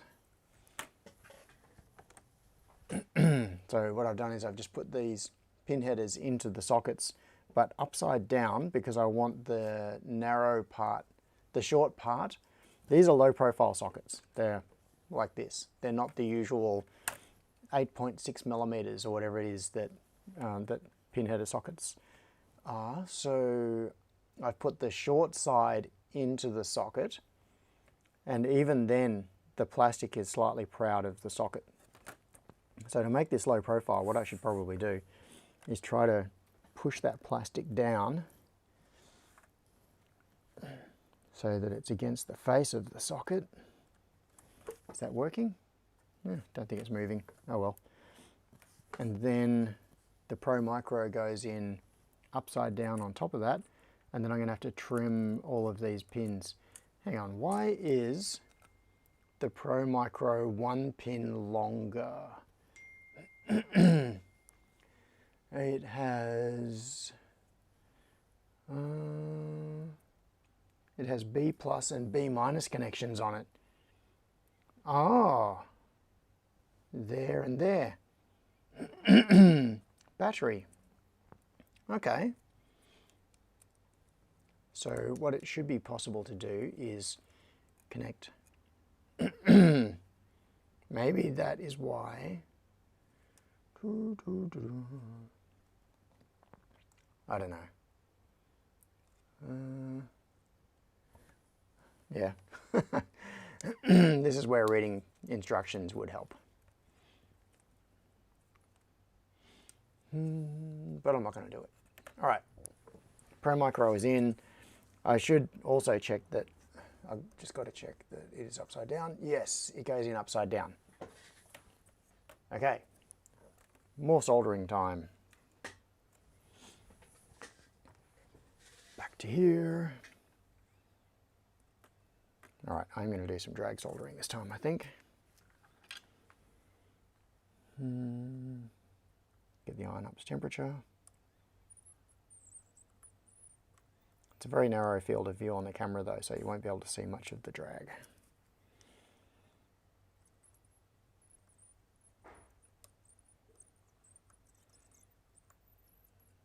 It's a very slow drag, but I got there. All soldered.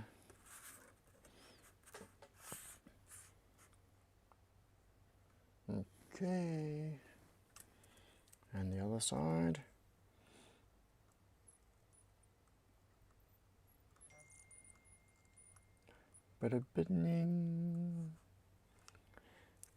Oh, that was a message from my friend Tekla, who very sadly is moving to Switzerland, which sucks. I mean, it's awesome for her. She's going to be doing some really cool work, doing factory optimization for a company that makes trains. So, yeah, awesome opportunity. And I hope, oh, look, I didn't actually realize they provided some, what does this say? 5101. These are 5K1 resistors, so they actually provided the 5.1K resistors. I didn't even notice. I was not paying enough attention. So now we've got these pins sticking through the Pro Micro. And where are my cutters? Here. Okay, I'm just going to go along and cut all of these off. Cut them off flush. Feels bad doing this with cutting these thick pins with these expensive Lindstrom cutters. I've got another pair of cutters that actually, which I think are also Lindstroms, but they're larger, more like, yeah, they're more like pin cutters than these. I wince every time I do it. There we go. So, where are we at? We've got the Pro Micro in place. We've got the socket for the OLED. Where's no LED? Not there. Here. No. Here. Here's an OLED. So they've supplied OLEDs without the pin headers on them, and the OLED sits there across the top of the Pro Micro. So it needs pin headers to go from there into there. And did they provide pins for that? Maybe that's what all of these... So very strangely, they provided all of these loose pins, and I don't actually get what they are for. I haven't seen them in the instructions yet, but they could be used, and maybe should be used, for this.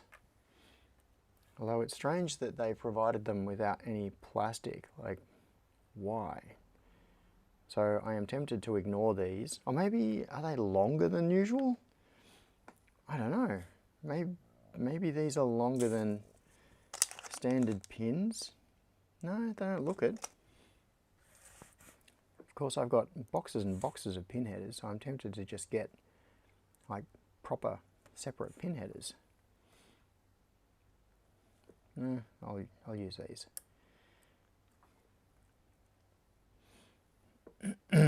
Anyway, that's right. What was I saying?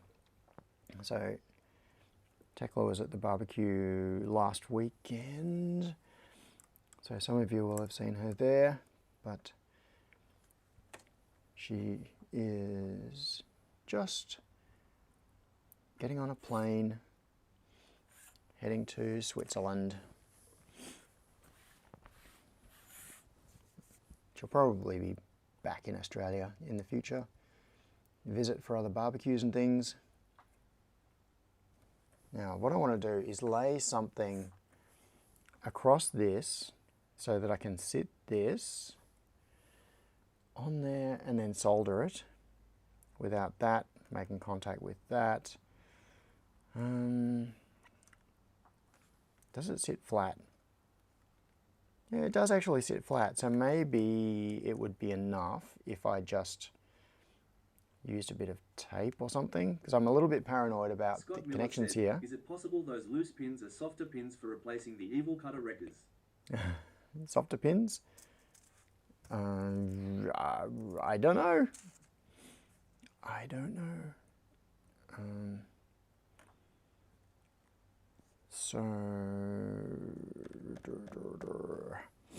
Still thinking about this. I think I want to put some tape on top of that. I will tape the top of the Pro Micro, which will give it some insulation.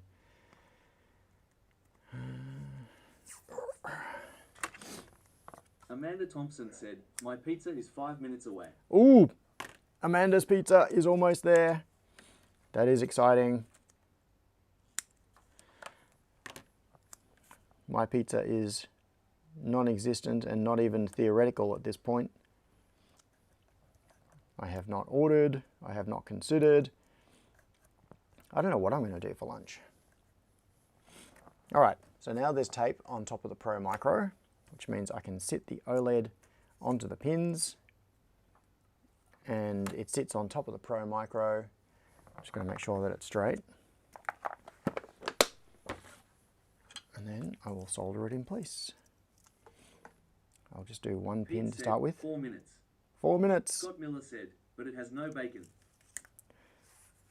Oh, pizza without bacon. That seems like a misjudgment. Okay. I think it's straight, and I think it is horizontal. So I'll solder the other pins. Trying to keep my noggin out from under the camera. Okay, so now we have the left half of the keyboard with all of the RGB LEDs in place, We have the key switch sockets in place. We've got the diodes. We've got the Pro Micro. We've got the OLED. There won't be any firmware on the Pro Micro. We still need a couple of other things. We need these switches. Reset, it says. Okay, yeah, so these are reset switches. I'm going to stick one in. Just cause. I don't even know why it's got a reset switch on there. But it does. So let's do it. Reset. And then there is also the socket for the cable that joins the two halves of the keyboard together. That did not flow to my satisfaction. There we go. Now there is satisfaction.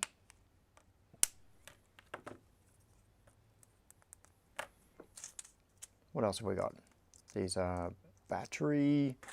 So these and these together are battery connections, but I don't know why, because these are not wireless. So how does it, or maybe there is a different microcontroller you can put in there, which does have Wi-Fi. Hang on, why is, no. That's not an antenna, is it? Is this, oh, NRF 52840? Interesting.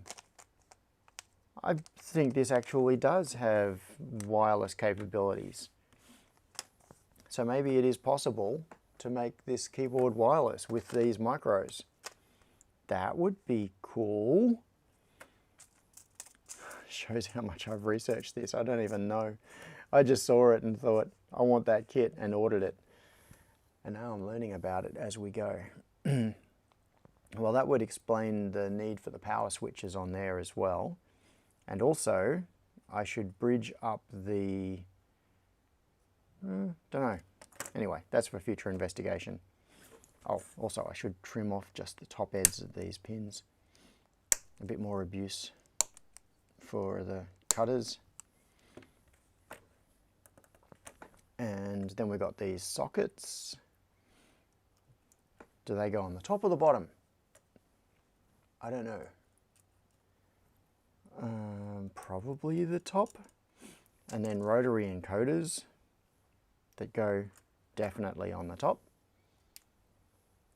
So let's, I just bent the leg.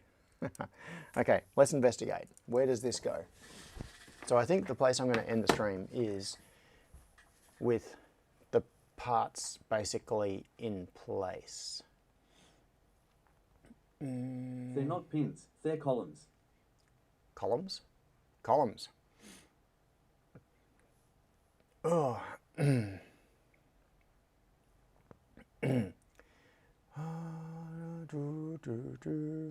Amanda says, I also ordered a chicken and bacon pizza just because everyone keeps mentioning it. Oh, Tassie Bob. Okay, hard stop for Tassie. We've hit 12 p.m. See you, Tassie.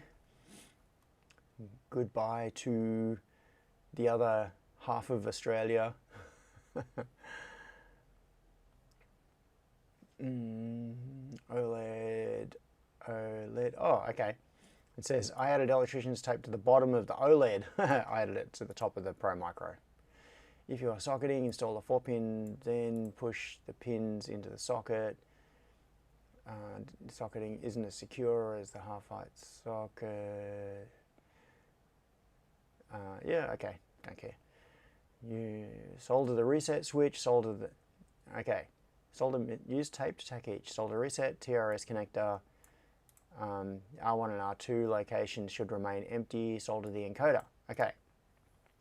The impression I get from that is that the TRS connector goes on the top. And look, there's a photo. Shows that it is. Okay, I'm going to solder on the TRS connector and the encoder. And then maybe I'll do a test fit. Yes, I will do a test fit of switches just to make sure they go into the thing, and then we can consider that to be a stopping point, I think. All right, that goes... I need the trusty blue tack.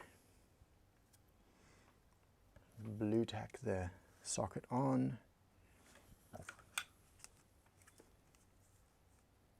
And solder it in place.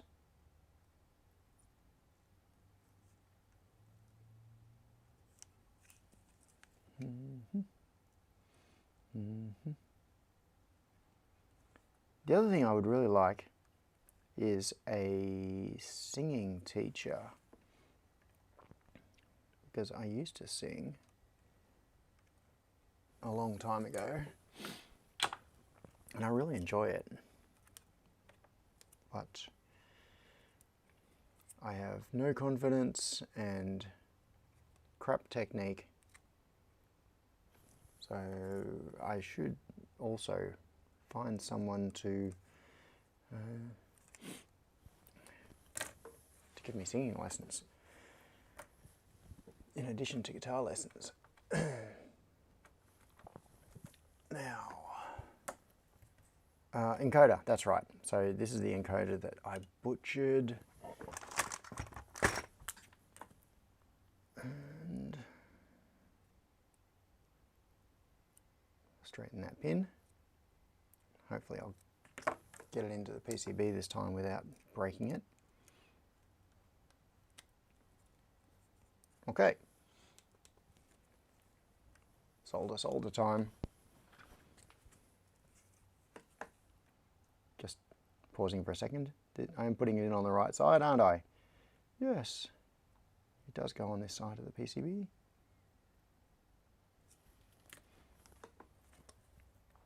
Sitting flat. Yep, it is. Amanda Thompson said, so you can sing as a song while you work.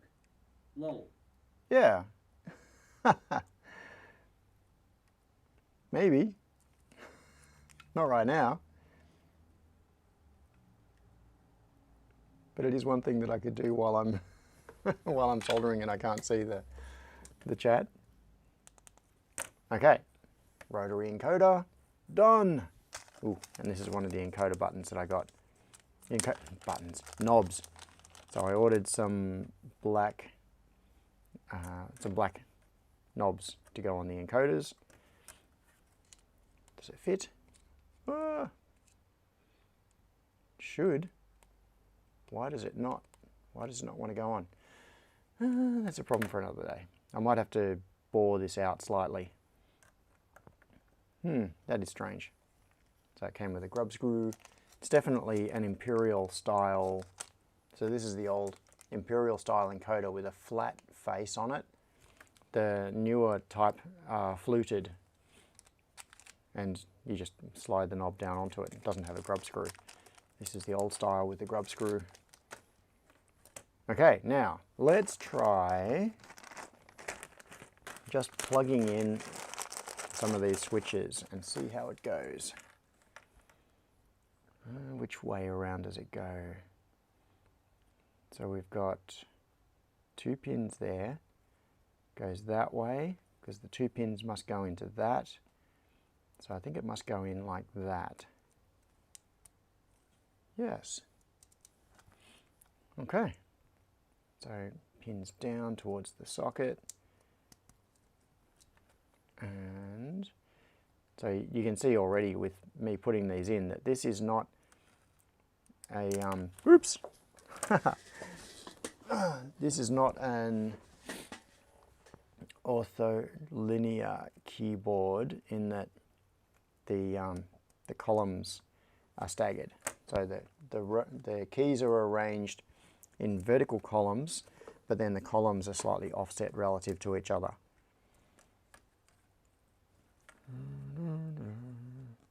So it's a columnar layout, not an ortholinear layout like Andrew's keyboard.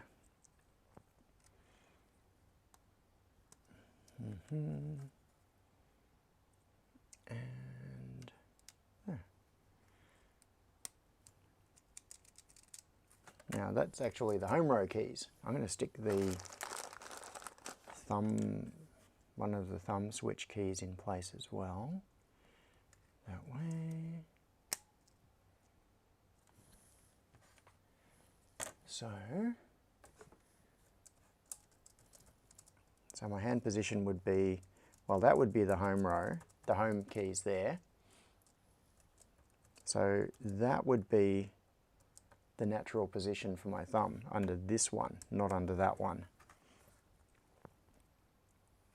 I'm going to have to give some serious consideration to the keyboard layouts at some point soon. I'm going to have to start thinking about that because my layout is a little bit non-standard. Like I use Dvorak, so I can't just load one of the standard layouts and have it work. I need to give consideration to what I'm going to do with the different overlays and how it will differ from a normal keyboard. So what I might end up with is this as my enter key and that is something different.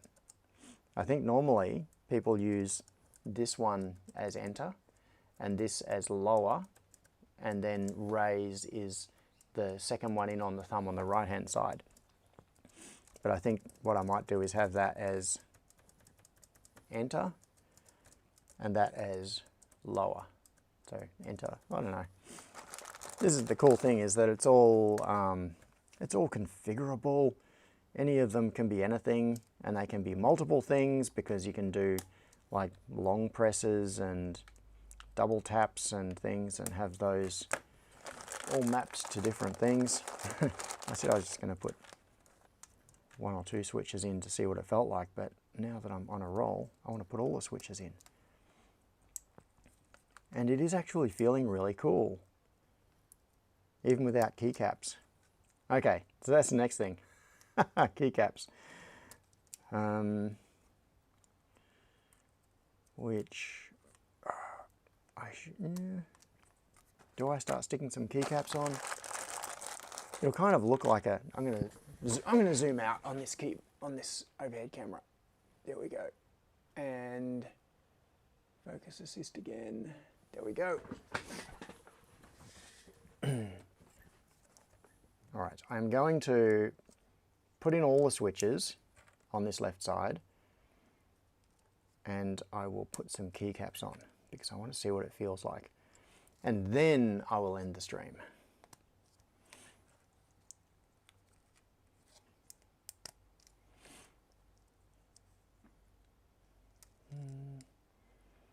So is everybody else but me eating lunch now? It's probably about that time. So one of the big considerations for this is how I'm going to handle the number keys, navigation keys, and special characters that are commonly used in programming, like the various types of braces, regular, curly, and square. And yeah, those are things that with the Dvorak layout can actually be kind of messed up. Like I've had times, even after, how long have I been using Dvorak? I've got to figure this out. It must be close to 20. Miller said, I ate lunch 8 hours ago. You're ahead of us, Scott. It must be like 20 years that I've been typing on Dvorak and coding on Dvorak.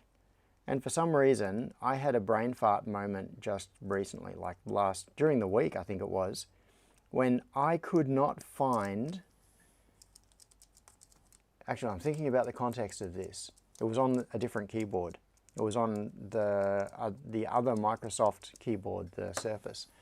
I had a brain fart moment where, actually that feels like a natural place for an enter key. Not that one, but maybe that one.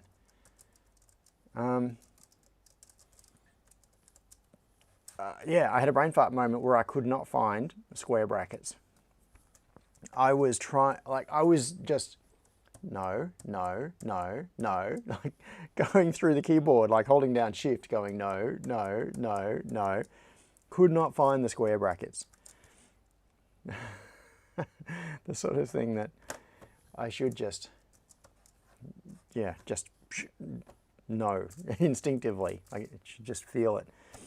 But there was something with the way the Dvorak layout mapped onto that that Microsoft Surface keyboard that was just wrong. All right, keycaps. Let's see what I can find in keycaps. Let's start with... Never trust a brain fart. No, you should never trust a brain fart. Now, I guess, I may be wrong, but I guess escape will go up in the top left. Sometimes they come out juicy. Don't say that. I'm going to stick enter there for now. And what else am I? Oh, caps lock. There are many things here. Oh, I found the curly brackets and the square brackets. There are many space that'll go over on the right side. There's a blank one. Some blanks. I want to get some nice keycaps, like some glow through ones. These are not glow through. They're double shot plastic, which is nice. Or are they? Are they painted over? No, they are proper double shot plastic. So by double shot, what I mean is that they're injection molded with two different types of plastic, which is a more complicated process. And what they do is inject one color into a mold. Here I am explaining it. I don't even know myself. That's overconfidence for you. So it's not just a legend that has been printed on, like this is not just a black plastic keycap that has had white printing on it. And with those sorts of keys, the printing wears off and you end up with blank keycaps. With a double shot keycap, that white is not ink. It is actually white plastic, and the black is not ink. It is black plastic. So you can see that the main body of it is white, and then it's got a layer of black over it. So I think these are proper double shot keycaps. So the white will never wear off. What am I looking for? A. Okay, let's stick an A. In the one place that we can all agree an A should go. Both QWERTY and Dvorak people think that is where A goes. The two letters that are common on Dvorak and QWERTY are A and M. Everything else is different. But A and M are in the exact same place. M is on the right-hand side, of course, the other half of the keyboard. This is looking really cool. I am liking this. I like it. The cupping on the enter key doesn't really feel that good on the thumb. It should be more flat just because of the way your thumb, with your fingers, you're typing with fingertips coming down into the cupping on the keycap, like that. But down here with your thumb, it is more flat, like it's the side of your thumb that strikes it. So you don't really want capping or cupping on the keys that are along the bottom here, which will be the modifier keys. So this one, I think, will be the lower key. Now, this set of keycaps, which you can't see all of because it's off camera, did not come with raise and lower keys, which means I could use like an M1 as a modifier 1 key for the lower key. I could use a blank. I could use page up and page down because I'm probably not going to use page up and page down anywhere else. Where's page down? There. So I could use page down.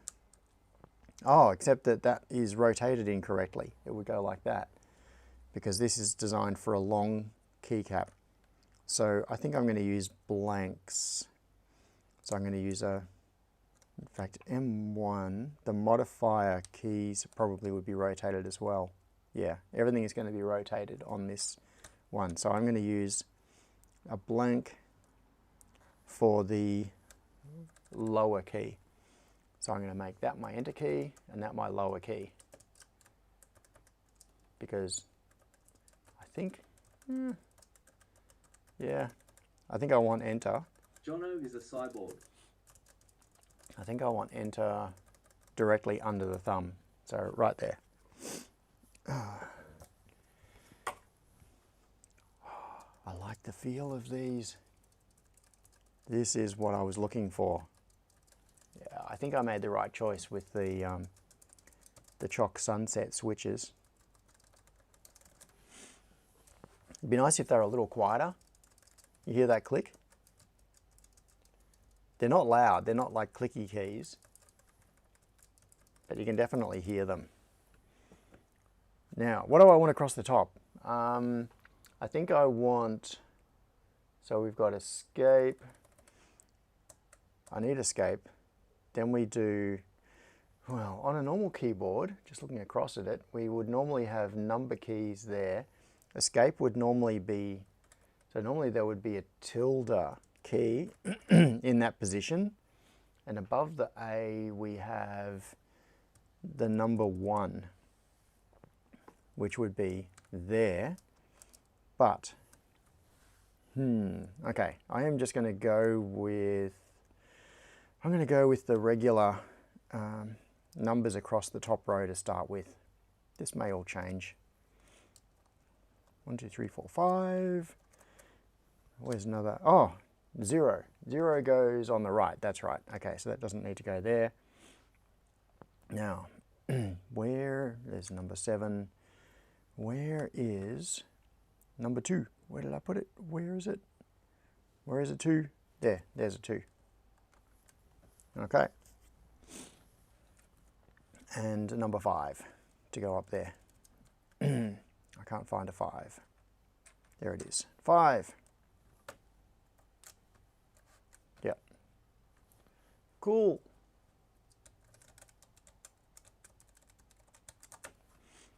Yeah, I know. Having these is a little bit strange. I'm not sure if I ultimately want these to be number keys across the top, or if I want these to be function keys, or if maybe a modifier to make them a function key. Because I'm going to miss having function keys. But that's what overlays are for. That can solve that problem. Okay, now because I don't actually know where any of the keys are on Dvorak, I'm going to have to look this up. Shika shika. Shika shika. Shika shika.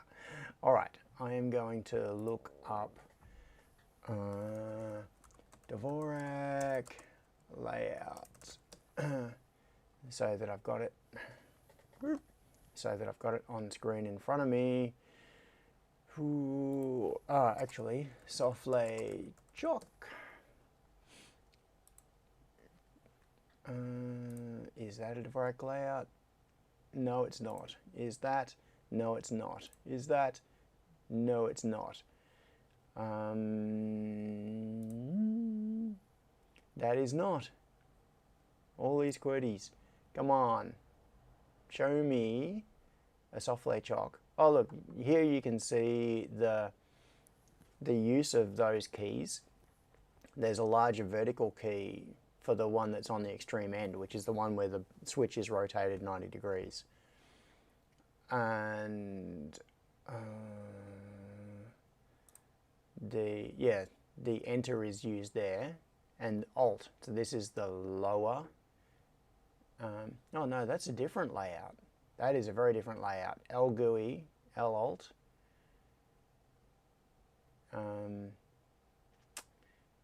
Yes. what I expected. Okay. Dvorak layout. Let's just go for this.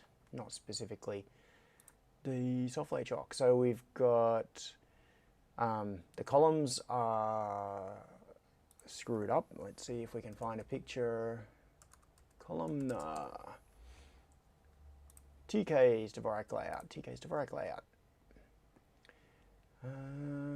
That is kind of close. Okay. You're such a nerd, John. Just have to do everything your way, eh? Yeah. I do. So, where's an O? O is here. A O. And then E. E. And then U. And then I. Hang on, this doesn't look right. AOE, UI. Oh, yeah, that's right. Where is U or I? There's I. Goes there. And U goes there. Okay. So that's the Dvorak home row. All the vowels under the left hand. Just where they should be. Shika, shika, shika. Nice.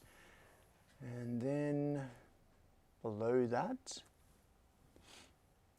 QJKX. Q. You know, this is actually going to be the first time in 20 years, oops, that I've had a keyboard where the keys actually say what they are. Because all of the keyboards that I use have Dvorak layout printed on them. And so what's actually printed on it does not bear any correlation to what they do when I press them. So this is going to be kind of weird, having a keyboard that says the right things. J, and that is also why I'm having trouble with doing this. You would think that I would know where all of the keys go, but I don't, because it's just like a reflex. KX, I can't, if you ask me where a certain key is on the keyboard, I can't tell you, unless I put my hands on the keyboard and then just type it. All right, this is really cool. This is actually starting to feel like a real keyboard. Said, did your dad draw the cartoon? Did my dad draw the cartoon? Which cartoon is that? What are we looking at? Where? What cartoon?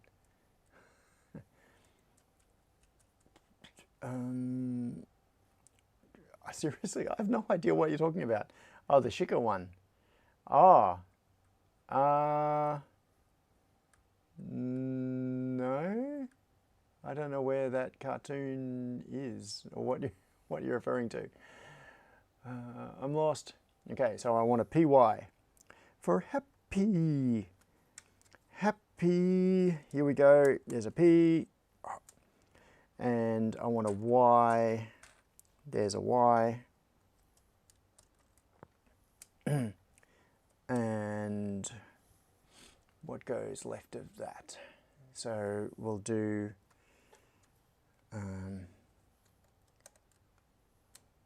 the punctuation stuff. Where's the other? There. So comma and full stop go there. And then we've got tab and semicolon. So tab goes there. Semicolon goes there. If I can find it. There. Then, where are we? Oh, okay, he's put escape there. That's interesting. That is interesting. I'm looking at J1's variant, like this is a programmer variation of the Dvorak layout, and he's put escape here, under just left of A, instead of being up here, because up here, that does actually make sense. Let's do that. Up here is where you want tilde, and where's it gone? Where's it gone? What do we want up there?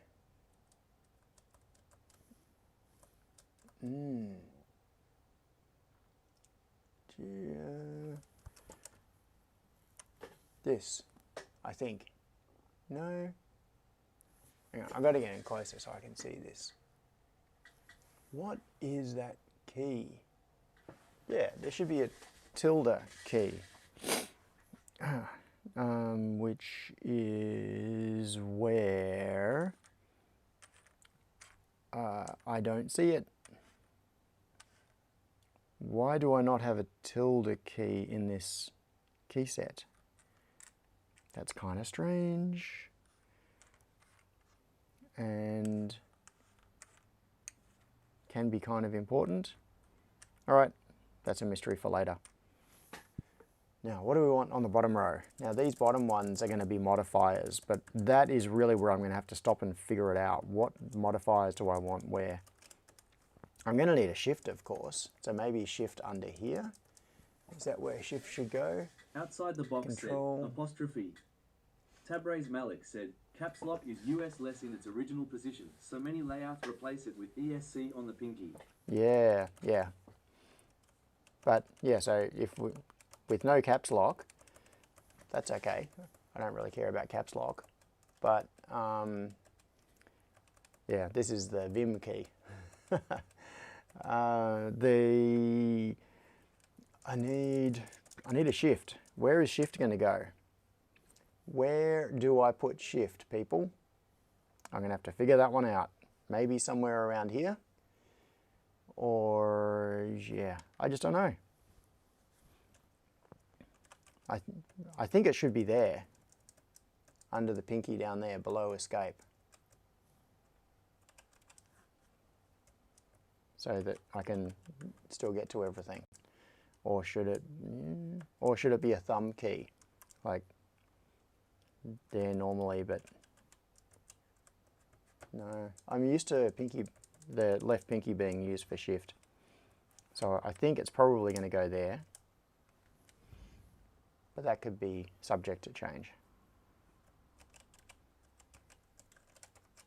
Yeah. Okay.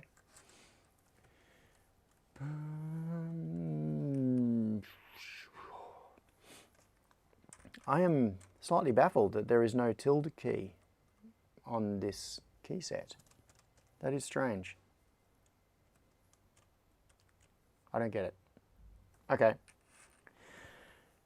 So, what am I going to do? All right, I think it is time to end the stream with a mostly assembled keyboard that is now ready for firmware to be flashed.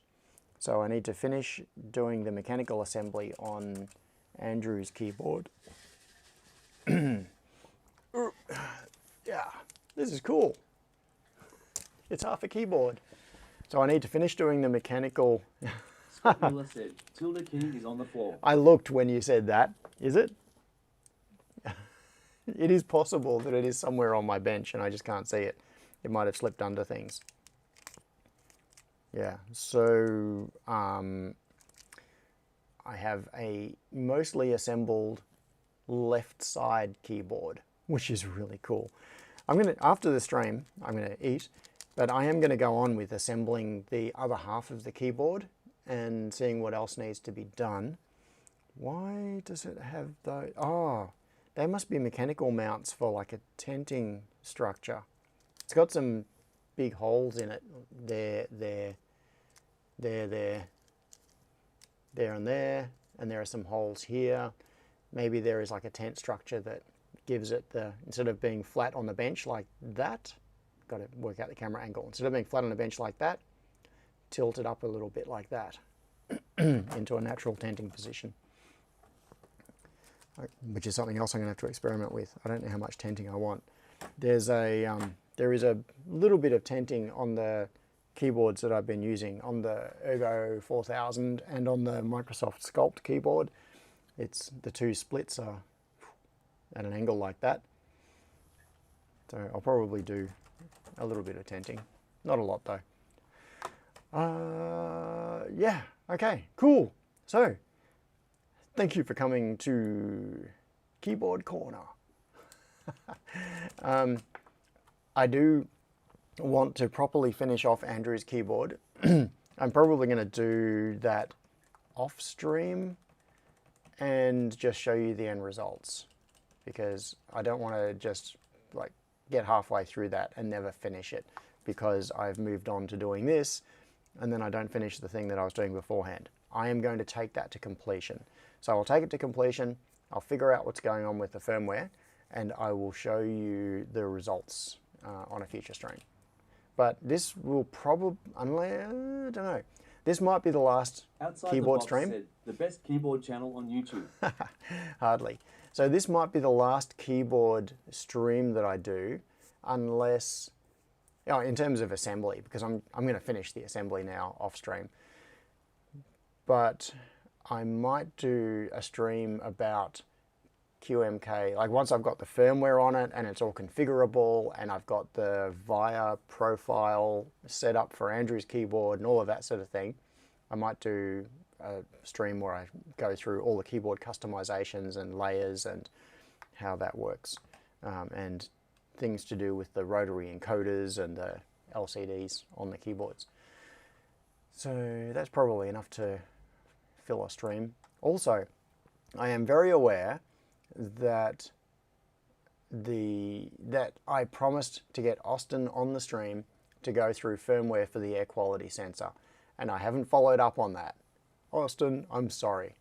And I don't think Austin is here today.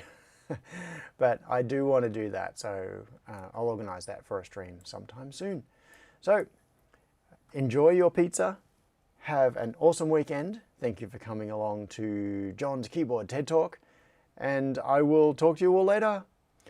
Austin, you are here. I don't think I'd seen you in the chat. Had I said hello to you? If not, I'm sorry. Hello, Austin. And I will talk to you all later on. Thanks. See ya.